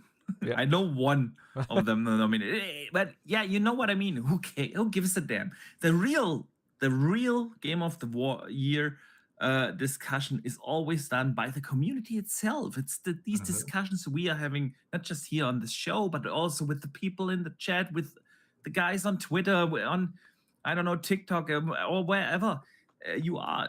It's like that's what Game of the Year discussions are. It's like real gamers talking about the games they've enjoyed the most, and that's okay. Taste is different. Everyone's gonna choose something differently, and that's cool. But that's what Game of the Year, Game of the Year discussion is. Yeah, that's why we have them each and every year. We do these like highlight shows at the end of 22 of the year. We will do it also this year, like a highlight show Yeah. of 2022. And that's when we get to talk with the community about the games we enjoyed, and not just some intransparent, weird process from biased media and biased Jeff to put on the stage at the Game Award show. That's not why we watch that. We want to see cool trailers, cool announcements, and then talk about gaming the real way. So. Yeah, absolutely. There's a lot to be refined, and again, we've seen this, and one of the reasons we created the Blink and Twit, the community indie showcase, was because Xbox didn't do a great job with the indie Twitch events and showcasing games there. Of course, that was down to Twitch, not down to Xbox, but Xbox, of course, trusted them with it. And again, with the Game Awards, as you mentioned, the actual awards section of it is so weird and so convoluted, and time frames are so back to front, and the voting system doesn't make any sense, and it's not transparent. And as you mentioned there, the vast majority of the people voting haven't actually played any of the games or played them to completion to be able to tell you if the game is worthy of that award. Exactly. So it does need a refinement, and somebody else does need to pivot to the post. And the problem we've got there, of course, is unfortunately Jeff's the only big person in that community that has the financial capabilities to be able to host something like to that. actually pull it off. Yeah. Yep. I mean, we got it, but we shit a lot on him, but he is like the guy in the community that can bring something like this together, and the only one who actually does it. It was like the same when COVID started in 2020, and E3 was just like, okay, we can't do anything. It's COVID. And Jeff just stood up and he tried to put something together. And was it the best gaming showcase we've ever seen? No, it wasn't. But at least he did something. Yeah. Yep. So we gotta But- give him credit for that. Can you imagine, can you imagine this year, the Game of the Year awards, that actually God of War actually wins the Game of the Year awards? I mean, the thing is, though, it would be deserving of it. It would be if it did, because it is an Yeah. amazing game with a great story. The problem we've got is just that the fact that, as I mentioned even just now, how can you possibly post what the actual nominations are before the nominations has closed? Like, the nominations haven't closed officially until the 18th, but he's already posted the games that are in the categories like 3-4 days early. Like, the nominations are still technically ongoing, but you've already announced the people in the categories. Like, I'm just baffled by one of these categories. go on. Best adaptation, and there's like movies, and Uncharted is in it. That movie? Wait, but Sonic 2 Is came out is this Sonic year. against it though? Sonic 2 is there. Yeah, That's well, gonna Sonic win. wins. Like, why Uncharted? To be That fair, movie it got was an okay film. Because it was the only one besides Sonic that came out this Yeah, year. it was an okay Well, they've got film. Cuphead, Cyberpunk Edge Runners. That could win it. 'cause Cyberpunk's- That's got a lot I of good feedback. loved that. Not true. Yeah. And Arcane Legends. Ooh, God, is that a League best of anime Legends. adaptation, or was it just a best adaptation? Best adaptation. Oh, Jesus Christ! Well, that's a tough category The then, because nominations for that Arcane. is Arcane, Cyberpunk, Edge Runners, Cuphead Show, Sonic the Hedgehog 2, Uncharted. Oof. Uncharted is Oh, not winning that. You also had Cyberpunk anime. I don't know if that They're was a the Edge TV show, Runners, right? yeah, that was Edge Runners. Yeah. That Uncharted is going up against 4 titans that will. One of them's going to win it. 'Cause I've heard a lot of good things about the Cuphead Show. I've heard a lot of good things about Sonic. I've heard a lot of good things about Cyberpunk. As much as I didn't really get into it, Yeah, can't say it's bad. Well, from what I watched, I enjoyed it. I'm just not really into anime. yeah, absolutely. Quick shout out to UK lad who's become a Shield Wall member. Thank you very much, sir, and thank you for the support. Yeah, it's that category is wild. I know people absolutely loved Arcane. I haven't watched it yet, but I know it's a great anime. I loved Cyberpunk Edge Runners. Like, that from start to finish, that thing was phenomenal, and it is just a limited series. I don't think they're gonna do any more. As much as I'd love to, if you've watched Edge Runners, you know why they can't do any more of that.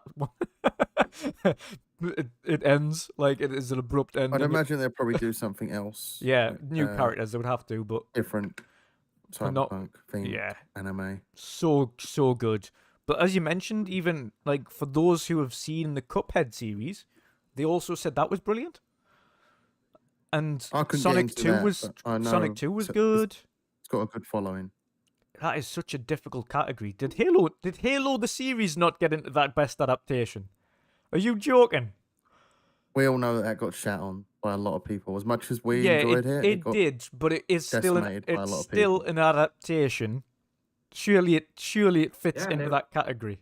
And it was good though, because I'm gonna tell you something though. Maybe the story people didn't like it, but I'm gonna tell you something. The armor, the bad guys, everything looked phenomenal in that series. Yeah. Everything was There- just on spot. There was some questionable moments in it, and I disliked some of those questionable moments. But overall, I enjoyed it, Yeah. Yeah, but it should. and I think they but- can iron it out some should- of the issues in season 2. Yeah. Yeah, but Oh, it absolutely. should be nominated on that category because again, it's if Yeah, you go if Uncharted you got look that, at and we it, all know that got bombed as well as the Halo series. But yeah, but But this is the thing. Like, I relatively enjoyed Uncharted for what it was, and I just took it for what it was, and that's just an adaptation of the game. But it was their own adaptation. It was their own quest. It wasn't directly taken from the game. It was a fun little film, a nice, easy going, easy watching film, and a good adaptation of it. Of course, people think the characters who played them are questionable, but it was big names. It I still probably think did. it was a miss not casting Nathan Fillion. Oh, absolutely. Absolutely. But, chaps, And here comes the maybe it's the difficult one, but I will ask it, and it's going to be what your so far list, because of course we're not going to give definitives before the year's up. There are still some big games to come, including Callisto Protocol, who will also get shot on next year because people will have forgotten about that game. But yes, I think it wouldn't because Sony's it's working with Sony, so I think it would be shot on next year. You'll see. That would be the test right there. Yeah, I think unfortunately it'll miss, and of course High on Life will miss indie category. Oh my god, it's another good game that's gonna come out. Especially awesome games with how out there. many games are coming out next year in the first half of the year alone. Yeah. It's insane. It's absolutely insane. A lot of those games in December. Well, there's not really a lot of games in December, but they're just going to be going under the radar. So people are going to forget about them. Yeah. But chaps, I want to ask. So far, your game of the year 2022, Boxenberger. You are not allowed to vote Age of Empires. I know, because it came out last year. I know. But even the little season 2 and 3, not letting you get away with season 2 and 3. Damn it! But yes, damn it. what so far, what is your game of the year? My game of the year or my nominees? Nominees would be a good one. What are your nominations for game of the year this year then? Your top, let's say top 4. Top 4. Top 4. I definitely Dying Light 2 must go in there, and the Plague Tale Requiem. I'm not sure if I want to put God of War already in there because I haven't finished it, but I would be surprised if I wouldn't put it in there. Because it's really, really good. I know everyone wants me to say let's put in Elden Ring. Maybe it should at least be in my list of nominees. Yeah. But it's definitely not my game of the year. They were just games I enjoyed more. I had more fun playing other games. I think it's a runner-up in between Dying Light 2 and The Plague's Tale at the moment. Not counting God of War because I haven't finished it yet. I know Elden Ring. Elden Ring was a special game. It's like a real niche genre. Suddenly got that appeal to the masses, and everyone was playing Elden Ring. It was like the game everyone talked about, and it was really something special in the gaming community when that game came out. And not just the gaming community, actually also a lot of casuals started enjoying that game. And it was a good game, but it also had its issues. So I think if I just look at it in retrospective, I really enjoyed Dying Light 2. I just had a blast from start to finish. I like the story. I like the movement. The way how the city was built, the world building was exceptional. So well done. It was dropped dead gorgeous. Some true surprises in the storyline. The acting was great. The support of the game after launch was fantastic, phenomenal. I just love it. So I have to mention that in the Plague's Tale. Every single second I enjoyed that game. I just had more fun playing those games. So I'm gonna name one of the two for now. Well, not of course counting God of War Ragnarok. So yeah. Awesome stuff. Would you say there's any indie games you'd vote specifically for indie game of the year as well? The indie games, yeah, good point. A very good point. I'm not sure where should I put Grounded in there as an indie game. It really isn't. The thing with game of the year as well is they kind of do a good. They're meant to do a mix for game of the year, aren't they? They're meant to have. Yeah, I think Grounded is a difficult one because you could also argue, well, it had its full release, but it was available for almost 2 years. So I don't know. Let's leave that out. Tunic was very special. I really enjoyed Tunic, but then when was Chorus? Was Chorus? I know I played it this year, but I'm not sure if Chorus it came was the out release this of year. the. Was that not the release of the Xbox, or was it just after the release? I think it was last year. I'm not sure. So definitely Metal Hellsinger. Yeah. The track to Yomi was Oh, Chorus's initial release was the 3rd of December last year. Oh. So by the logic of Jeff Keighley, we could put it in there. Yeah. But yeah, Drag to Yomi, and Metal Hellsinger definitely deserve that. And then there's another game that everyone forgets that it came out this year, and it's Turtles. Turtles Shredder's Revenge was awesome. Freaking loved it. That was a hell of a yeah, lot of fun. Now, if I can choose a winner out of that category, and I would go with Chorus. I was so in love with that game. Yeah. Honestly, from start to finish, an amazing experience. So I would name that, but I also would need to shout out Metal Hellsinger. Of course, what they pulled off with that game, incredible. Yeah. Awesome stuff. General C, what about yourself? Your nominees for Game of the Year and your nominees for Indie Nominees of the for Game of the Year. So that's a hard one. Year. Yeah. Because I haven't really beat a whole lot of games this year. I played a lot of backlog games. Yeah. That's a tough one. I think I'll have to combine the two.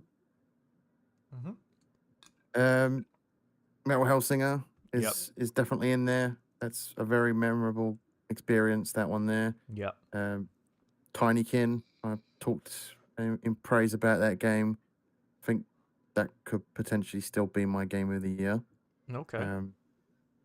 God of War, I'm expecting to be up there as well. It could even take that spot.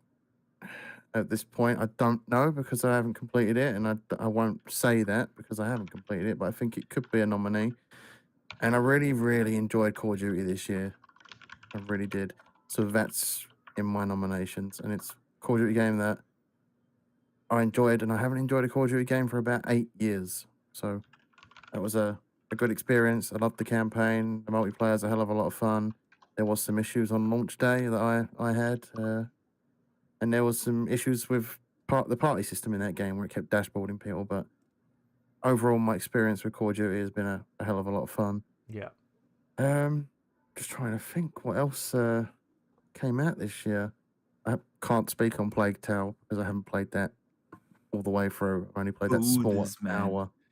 I haven't beat the first one, so I don't want to commit to going through the entirety of the second one. The first one, I'm close to the end. Yeah. So if I had played that, I'd probably guess it would be in my nominations, but can't stick it there because I haven't. Yeah. Grounded, I don't really count that as it was an early access game. Yeah, it's been ongoing. So yeah, I'd count that as an ongoing. What else came out this year, man? I'm blanking on so many games. What about Teenage Mutant Ninja Uden Turtles. Chronicles? We need to shout out Uden Chronicles. I haven't got around to playing that either. There's so many games have occupied my time. Multiverses was a hell of a lot of fun when that came out. Yeah. I need to go back to Multiverses because I had a blast playing that. That should be in the fighting category. It is in the fighting category, and I voted for that to win. Good. Hopefully it does, because it's definitely got to be the overall winner with everything else it's up against. It's a good show. What about you, Louis, then? Yeah, I think that's it from me, to be honest. So, but yeah, if I at the was to moment, guess, Tinykin would be my Game of the Year if so far. somehow God of War doesn't top that title. Yeah. I've really enjoyed Tinykin. It's a great experience. Nice. Come on then, Louis. Your nominations for Game of the Year and your nominations for Indie of the Year. Oh, that's easy. Elden Ring. Yep. Ah. Plague's Tale. Yep. Requiem, of course. You got to put that on there. What else came out this year? So it's not easy. It's not easy though because there's not a lot of games this year. Plague's Tale's on there. Elden Ring. Call of Duty, Horizon Forbidden West. I played a little bit of Horizon Forbidden West, but I didn't get into it because it had a bunch of issues, save issues. So I was like, I'm gonna stay away from that because I already had a problem with Witcher 3 in the save issue, and I don't want to go through that again because really, that happens to me, I would be pissed off. Yeah. So yeah, but okay, let's put Teenage Mutant Ninja Turtles on there, Tunic, of course, and oh, Vampire Survivor, man, we can't leave Vampire Survivor. Can't leave that on there. It's just sneaking at the end. Yeah, but I haven't gotten around to Metal Hellsinger. I will get around to it. Oh, I'm gonna sit down probably soon. Yep, and play it because I finally got a controller with a good trigger. So yes, I'm gonna jump into it. But for me, the winner out of all those games, of course, has to be Elden Ring because that game, I mean, you can beat it, and if you sit down and play through it again, you want to explore. And second, that you never get tired of going through everything. I don't know if Boxenberger felt that while playing that game because it's a game where you can come back to it and just go through everything again and see what you can find, see what caves you can get, and that for me is the game of the year. Man, I'm glad you like it that much. And I put 85 hours into it in order to beat it, and I wouldn't have done that if I didn't enjoy it. But I also feel like it had so many flaws that everyone just seem to ignore. We could fill an entire podcast with that. Well, I've got this to play before I get round to Elden Ring. I got to tell you something though before you go on to Elden Ring. I only got one thing that really makes me mad about Elden Ring, and that is that with the side quests, it doesn't give you like hints to where to go to, and you gotta like freaking. I mean, I remember I finished like a bunch of side quests without knowing how to beat it. I was like, oh, I did this? Okay, cool. That's it. But I would have loved it if they would have given a guide like, okay, you go to this person, you gotta go to this person over here and leaves you like a backlog, like something written. Like you gotta find this person in order to do the side quest, in this area. It doesn't have to tell you where that person is in the area exactly, but it tells you in that area where you gotta just look for it and find them. That's it. But it doesn't tell you that. That's something I did not like about Elden Ring. But other than that, though, the exploring, the boss fights, and everything is so much fun. Yeah. Have you played any of the other Souls games? Yes, I'm a big fan of Souls games. I love Souls games. Big fan of them. I just felt like the difficulty isn't the problem of the game. Yeah. There are a couple of other things. For instance, like in the beginning of the game, like the first, let's say, 20 hours or so, exploring the world is super rewarding. Yeah, you go into each cave and you discover this dungeon, and then you fight through it and you beat the dungeon, and then you get rewarded. And that stops. That suddenly stops in the game because everything you find is like useless to the build you use. So you don't just don't find any loot, and every dungeon is copy paste. Like literally, how many magma worms did you fight in that game? Yeah. It's really copy paste. You fight the same bosses like 5, 6, 7 times in that game, over and over and over again. Super repetitive and super copy paste. Not even Ubisoft does this. And I know people don't like to hear that, but that's just a fact. I also feel like a game that is heavily based around being a looter, like that's the core gameplay mechanic, go into the dungeon, fight the boss, get some loot, level up. Why the fuck are they not having like a comparison system in the stats? I literally had to play the game like I took with my phone's screenshots, and then I was sitting like this in front of the TV. Okay, now my current helmet has this, that, and no, I'm not using this helmet. Like I don't want to play a game like that because it's so inconvenient, and that's That's my problem. The game is like on so many levels so inconvenient, and I don't want to play that a game like that. The Elden Ring does also a lot of things very well. Like I said, otherwise I wouldn't have put in 85 hours. But I can't ignore the fact that these are, in my opinion, major design flaws in a game, like copy pasting dungeons, not having the simplest user interface stuff in there. Or let me give you another example. It's like the game is like literally intentionally unfair to you and is not valuing the time you put into. And I don't mean like a brutally difficult boss fight that you have to try 100 times in order to beat the boss. No, I'm not talking about that. But you literally walk around the corner and there's this little butterfly sitting on the flower and it just one shots kill you. And you have zero chance of anticipating that there is something around the next corner. There's zero chance. And you lose like 20, 30 minutes of progress that you made.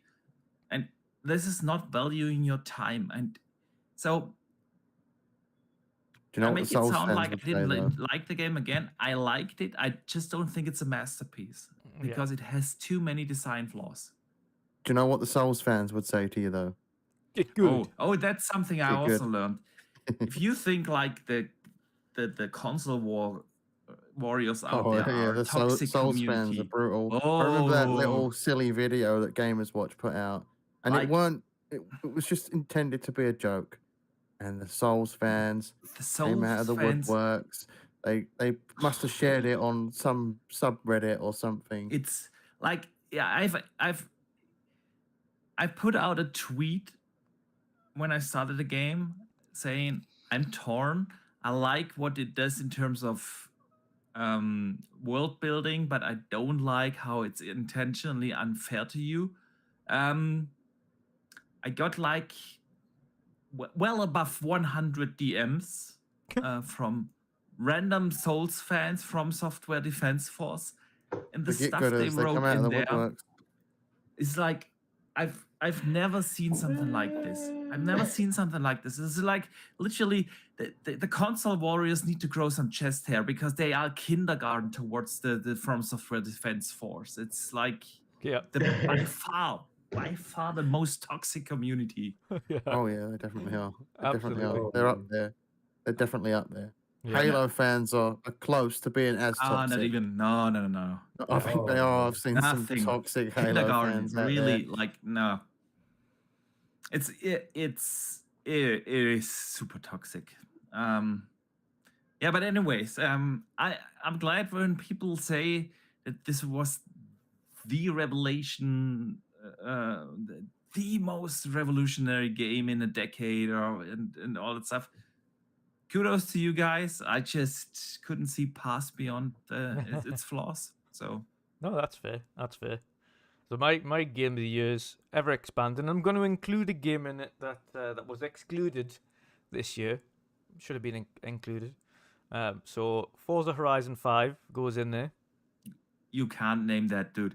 When I can't, if I can't name Age of Empires 4, you can name Forza It missed Horizon. the category. It missed it. It missed out. Missed it. Well, it was illegible. But it was it illegible, and it won best racing game last year. Yes, it did. Yes, it Yes. did. Yeah, according to Jeff. Not counting that. Dude. Okay. Otherwise, I'm allowed to put in H4. No, in all seriousness though, for a change, I am including Call of Duty because I did really enjoy the single player. Back to its best. The previous two have been nowhere near that. I didn't like the space ones. Granted, a lot of people keep telling us that the Call of Duty, whatever it was called, the space version of it, Infinite or something stupid or something similar like that, was meant to be great. Infinite Warfare, that's the one, yeah. Shit. Shit. But yeah, no. It hasn't been great for a long time, since the original Black Ops, and even Black Ops 3 wasn't too great for me. I didn't even play Black Ops 3's campaign. That's how shit I thought that was. But yeah, Modern Warfare 2, back to its best, so definitely gets included this year. Plague Tale Requiem, improved on pretty much every section over the first one. It was better paced, better story, obviously better graphically. Naturally performed a little bit better, but obviously that's a sticking point. Combat was much better. There was a lot more tools and things you could use, and it felt a little bit more like you were involved in the fight than just slinging arrows every 2 seconds. Set pieces are gorgeous. Just paced a lot better. Elden Ring I do include for different reasons. So of course I haven't finished Elden Ring. I have got a level 120 character. I am a significant distance into it. I just haven't finished off the final couple of bosses. So I have finished the vast majority of that game. The reason I'm including Elden Ring is for what it did for the Souls-type genre. Where it expanded on that from where it was used to be this corridor-based Souls game where it wasn't really kind of anything to explore. It was kind of all just down little tiny finicky corridors, and it really henpecked a lot of the community into a corner. You either like this game or you hate it. Elden Ring, I think, branched out and got a lot more new fans into it because it did do a lot different in that genre to really stretch it out. And of course, you can't deny it. The sheer volume of new players it had over anything. Like, to get 20 million players on a Souls game is in its first opening month or whatever it was is just ridiculous.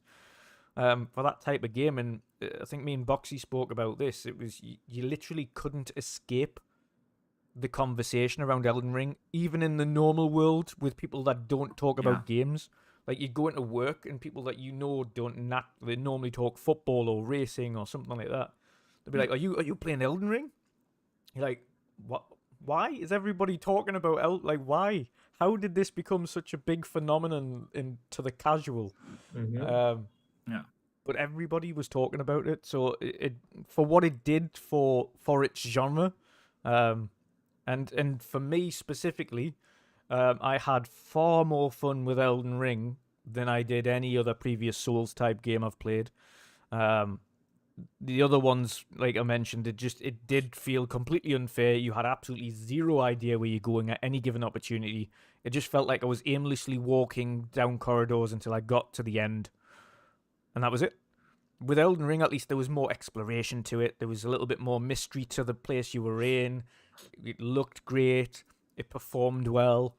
So I did actually have fun with it. But again, I didn't have the drive to finish it. So definitely much more accessible than any other Souls game. So for what it did, it needed included. I'm also something I keep meaning to get around to, and I Yeah. wanted to get it shortly after launch, but just there's been so many other games I've been playing. Yeah, exactly. Most of them are in my backlog. That's the thing. Yeah. I am going to include God of War Ragnarok. 21 hours into it so far. The reason I'm including it so far is because, again, 2018's God of War, I completely platinumed that game. Loved it. It was my game of the year at that point. I did a review on it, give it a 9.5. If it wasn't for some little technical issues and some story pacing issues throughout that game, it would have probably got the 10 out of me as well. I think it probably stands a chance of being my game of the year Yeah. once I've completed it. And the reason I'm including it hard this for me time to say, around innit? primarily is because for everything God of War 2018 did, this one has improved upon.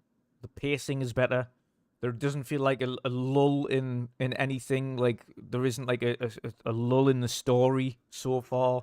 Like 2018, there was an entire section where you're in the mines, and people who have played it know what I'm talking about, and that drags on for ages. And the story doesn't budge. Like, it just keeps going. You're like, There is that small section in the first God of War game where it feels like the story comes to a grinding halt in that mine part that you're Yeah. talking about in the first game where you're trying to get up yeah. to the And the story peak just of the stops. Yeah. You're like, and then okay. like after you get to the top of the realm, it picks up again. Yeah. It just feels like that moment's a sluggish halt, and I haven't felt that in this game so far. Yeah. Combat's better. The set pieces are better. The new characters and the characters, the acting that they've got in this one, again, phenomenal. So everything is absolutely on track to surpass the previous one so far. So it's definitely within a shout. Yeah. The voice acting in God of War is bloody amazing. The guy who plays Thor, Ryan Hurst, who we all know from from Sons of Anarchy. Yeah. Richard Schiff, who plays Odin. Just there's so many voice actors And in it. Good. I like Angrboda actually as well. Angrboda was a cool little character. Yeah. I don't think there's a bad voice actor in the game at all. They're all top tier actors. Yeah. Absolutely. So far they are my picks for main game. Indie. It's quite substantial actually. Indies a few of them. Metal Hellsinger absolutely is probably going to go down as my indie game of the year without shadow of a doubt. I'm a huge fan of metal music anyway, but the fact again, an indie studio went out of their way to get some of the best metal artists in the industry to create specific music for their game that was free for everybody to listen to and play, and copyright free and everything under the sun, is just going above and beyond. Not only that, but the gameplay was fun. The little boss sequences were awesome. You felt like a badass when you really got into the flow of things, and everything was kind of on your side. It was just a great experience from start to finish. Absolutely loved it, and there was so much content in it for an indie game as well. It was with the little side missions that you could do to kind of boost yourself up. Just really, really good fun. Really enjoyed it. One that I'm including as well that definitely wouldn't have gotten any radars because it's an old game, but it has been remastered this year. That I absolutely loved, and it was one that kind of most people would overlook, and I don't blame them. But to see Blade Runner, the original Blade Runner game, get remastered and eventually brought out on console and PC again, that for me, coming out again after so long and being able to replay that experience again, puts that into that indie category as well. And awesome to see Return to Monkey Island. I'm so glad the Monkey Island series is back. Obviously now it's on console. I've got it on PC. I've been playing it on PC as opposed to console so far, but I'm going to dive into it on console as well. And there is so many. The great thing about indie games is that we've had an absolute abundance of indie games this year. Play Tinykin. Yeah, I haven't played Tinykin yet, so I can't play it. So good. I loved every moment of that game, and I didn't think I would, to be honest. Yeah. I saw it on there. I thought I'm gonna download that. It looks like it reminds me of Pikmin. It did, sort of. Yeah. But it's just such a good game. There's not much. There's nothing in there combat wise. It's more of like a puzzle sort of game. Yes. Figuring things out, and it was just a hell of a lot of fun. There's literally no human words in the game up until like the last moments, and it's pretty good. I really enjoyed it. It had a pretty good story to it overall as well. Yeah. No, it's been absolutely phenomenal, to be honest, and I am really looking forward to keep playing it, should we say, or at least playing that one anyway. I don't think as much as I liked Scorn and the way it looked, etc., I don't think I'd be including that in any of the categories. It was cool, good aesthetics, nice audio, etc., but I don't think it justifies going into those categories. But it has been a good year, despite it being a little bit slow. But I'm looking forward to the tail end. We've still got 2 awesome games to come out in Callisto and High on Life. I wouldn't be surprised if High on Life pushes it against Metal Hellsinger for my indie game. It looks absolutely awesome. It looks like it's going to be a lot of fun. So that's one game that I keep forgetting is just around the corner. Yeah. Begin the next month. Not long, couple of weeks. Woohoo! And of course, then Callisto at the end of the year. And you never know if Callisto lifts up to what we've seen so far. It could very well pip that into the Game of the Year contention as well. But so far, my 2 key ones are Metal Hellsinger for indie and God of War Ragnarok now. Before God of War, It would have been Plague Tale Requiem. It would have been. But God of War's just hitting every note that I wanted it to hit, and that's what... I think we mentioned this beforehand as well, though, in many of our discussions. I said as long as the story is done well, that's all I can ask for, because I know the combat's going to be good, I know the gameplay is going to be good, I know the pacing and the graphics are going to be tremendous, and the performance is going to be there. So as long as the story's good, we're on to a winner. And the story's phenomenal so far, so I'm super happy. Super happy. Of course, Boxy, you'll be happy to know as a final bit of news, and the chat has been mentioning it repeatedly, but you eventually get that Witcher next gen update in December. Yes. Are you buzzing? Are you 14th of happy? December. I'm more than happy. It's gonna be my 5th full playthrough. I've done 4 Your and a half game of the year. Your fifth? What? It's I think absolutely. I think you're 1,000 already, Boxenberger. You played it everywhere. I mean, you even played it mobile, Netflix. You played it everywhere. Did you say Played you it. played it on Switch? I played Yeah, it. you I did. finished it. Did an entire playthrough, including all DLC on Switch. Of course on Xbox. I have it He on really PC. likes The Witcher. I really do like The Witcher, and I cannot wait to do an entire playthrough in December over the Christmas break. This is gonna be my Christmas game, you know. Like To be honest, I've been contemplating getting Skyrim on the Switch. I played Skyrim on the Switch too. I play every. The Switch used to be one of my probably my most played console for a while, because, like, prior to the pandemic, I used to travel a lot for work, and so I just took the Switch with me everywhere. I remember us speaking about it recently that I wasn't really into handheld gaming, Yeah. and having this thing has been an obsession for me for the last few days. It's good. It's good. You've got to give it to I Nintendo. They didn't know how to expect to make a like it as handheld. much as I did.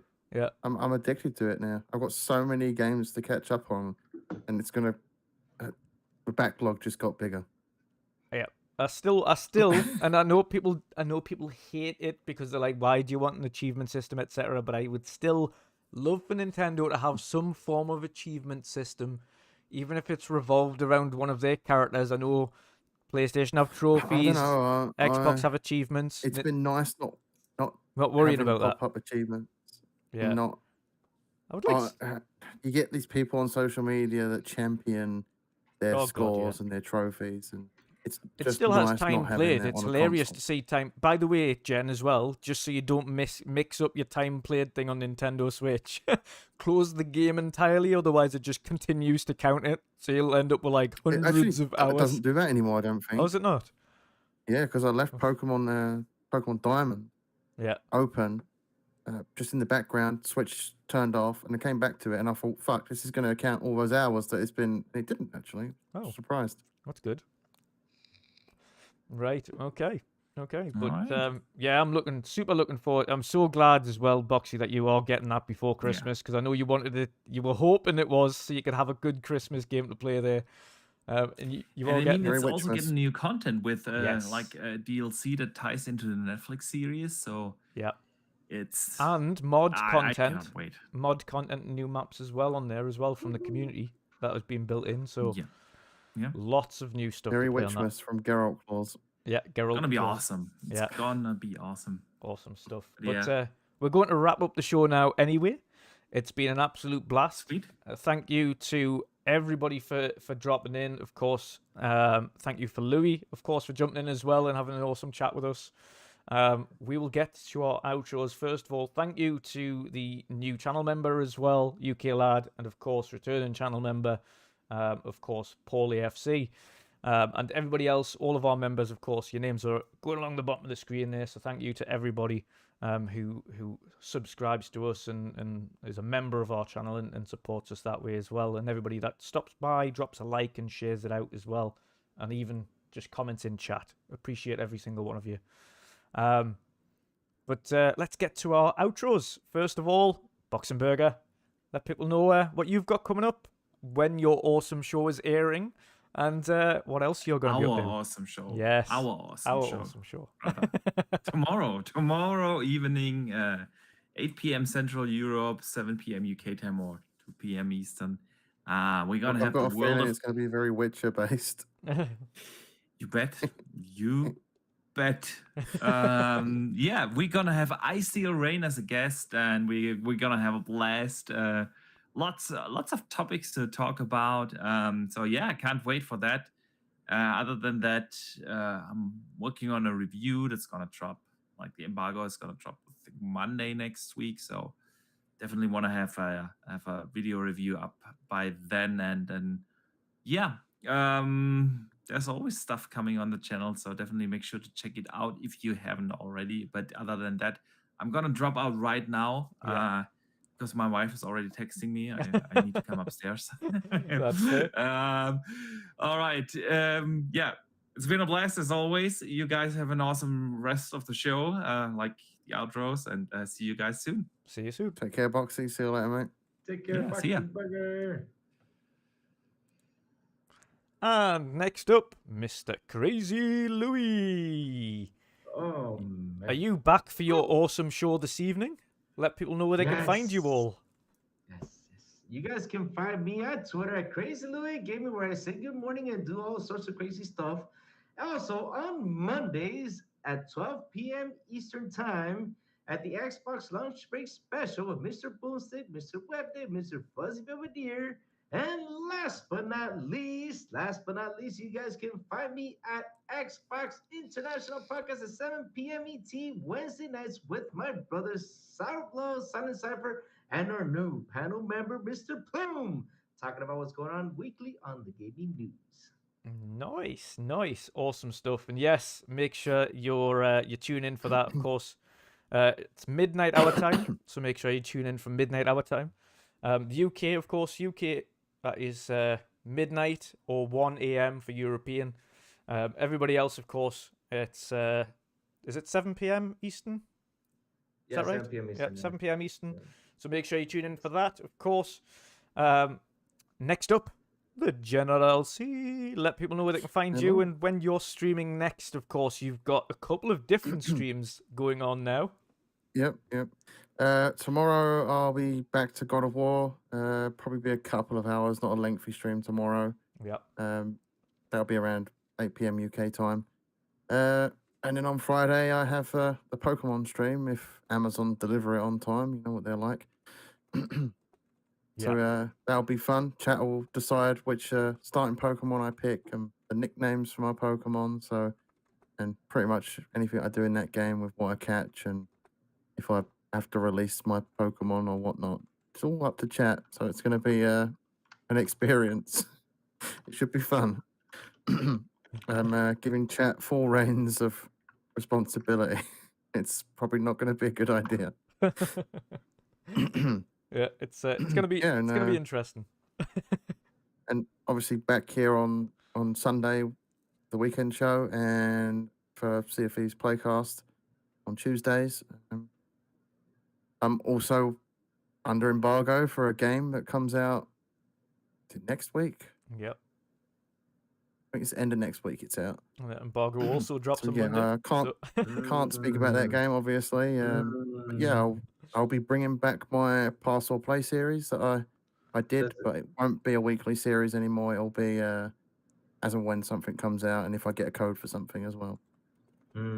Is that game about, Western What? cool stuff, grab my tobacco, put it in my gum and spit it all over the place?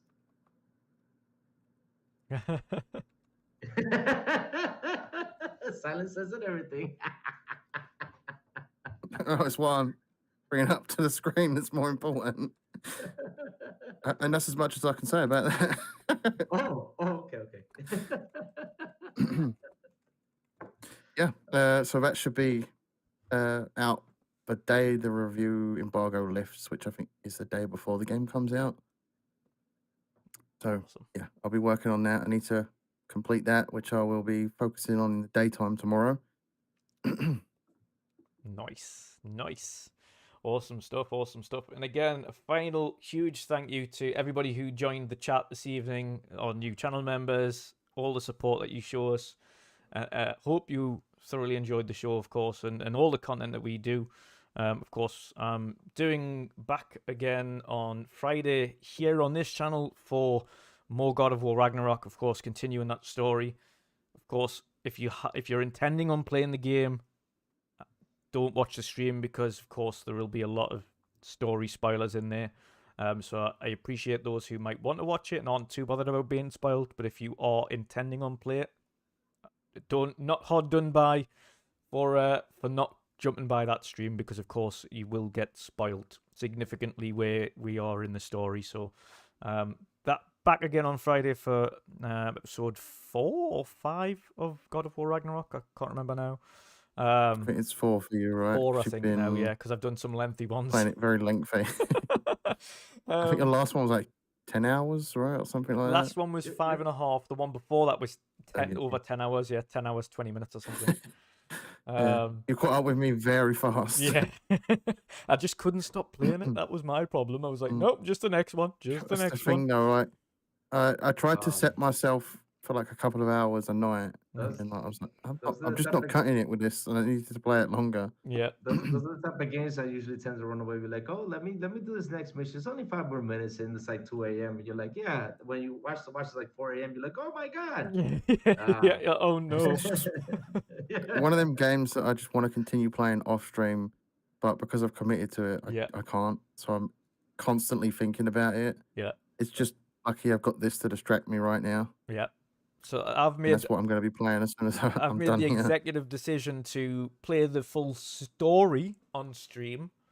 I'm going to do a lot of the side quests and things in the background.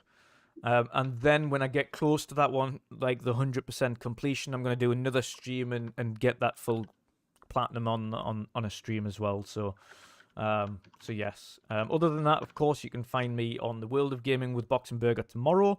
You can find me on Primetime Gaming later on this evening with Mr. Boomstick and friends. You can It's midnight UK time, right? midnight UK time as well. Yes, unfortunately, clashing with the Xbox International guys. But I'm I'll always probably have in it on chat in the regardless. background while I'm Exactly the same. stuck in this. Yeah, exactly. Even though I'm on a podcast, I'm always in chat and have XBI on in the background. So, aside from that, of course, weekend editions every fortnight. So we're back again this weekend. Sea of Tuesday's Playcast as well on Tuesday, and of course back for the podcast again next Wednesday. So Are you getting Pokemon 2, right? I am Friday. Yes, Are you Scarlet. going to stream any of it? I don't know, but I'm gonna be ranking up significantly so that I can beat you and become Pokemon Master. So it's I want to be the very best, Jen. But, like no one ever was. Like no one ever was. But again, thank you to everybody in chat. I hope you enjoyed the stream. Have an awesome evening. Please, again, go and support these awesome gents if you don't already.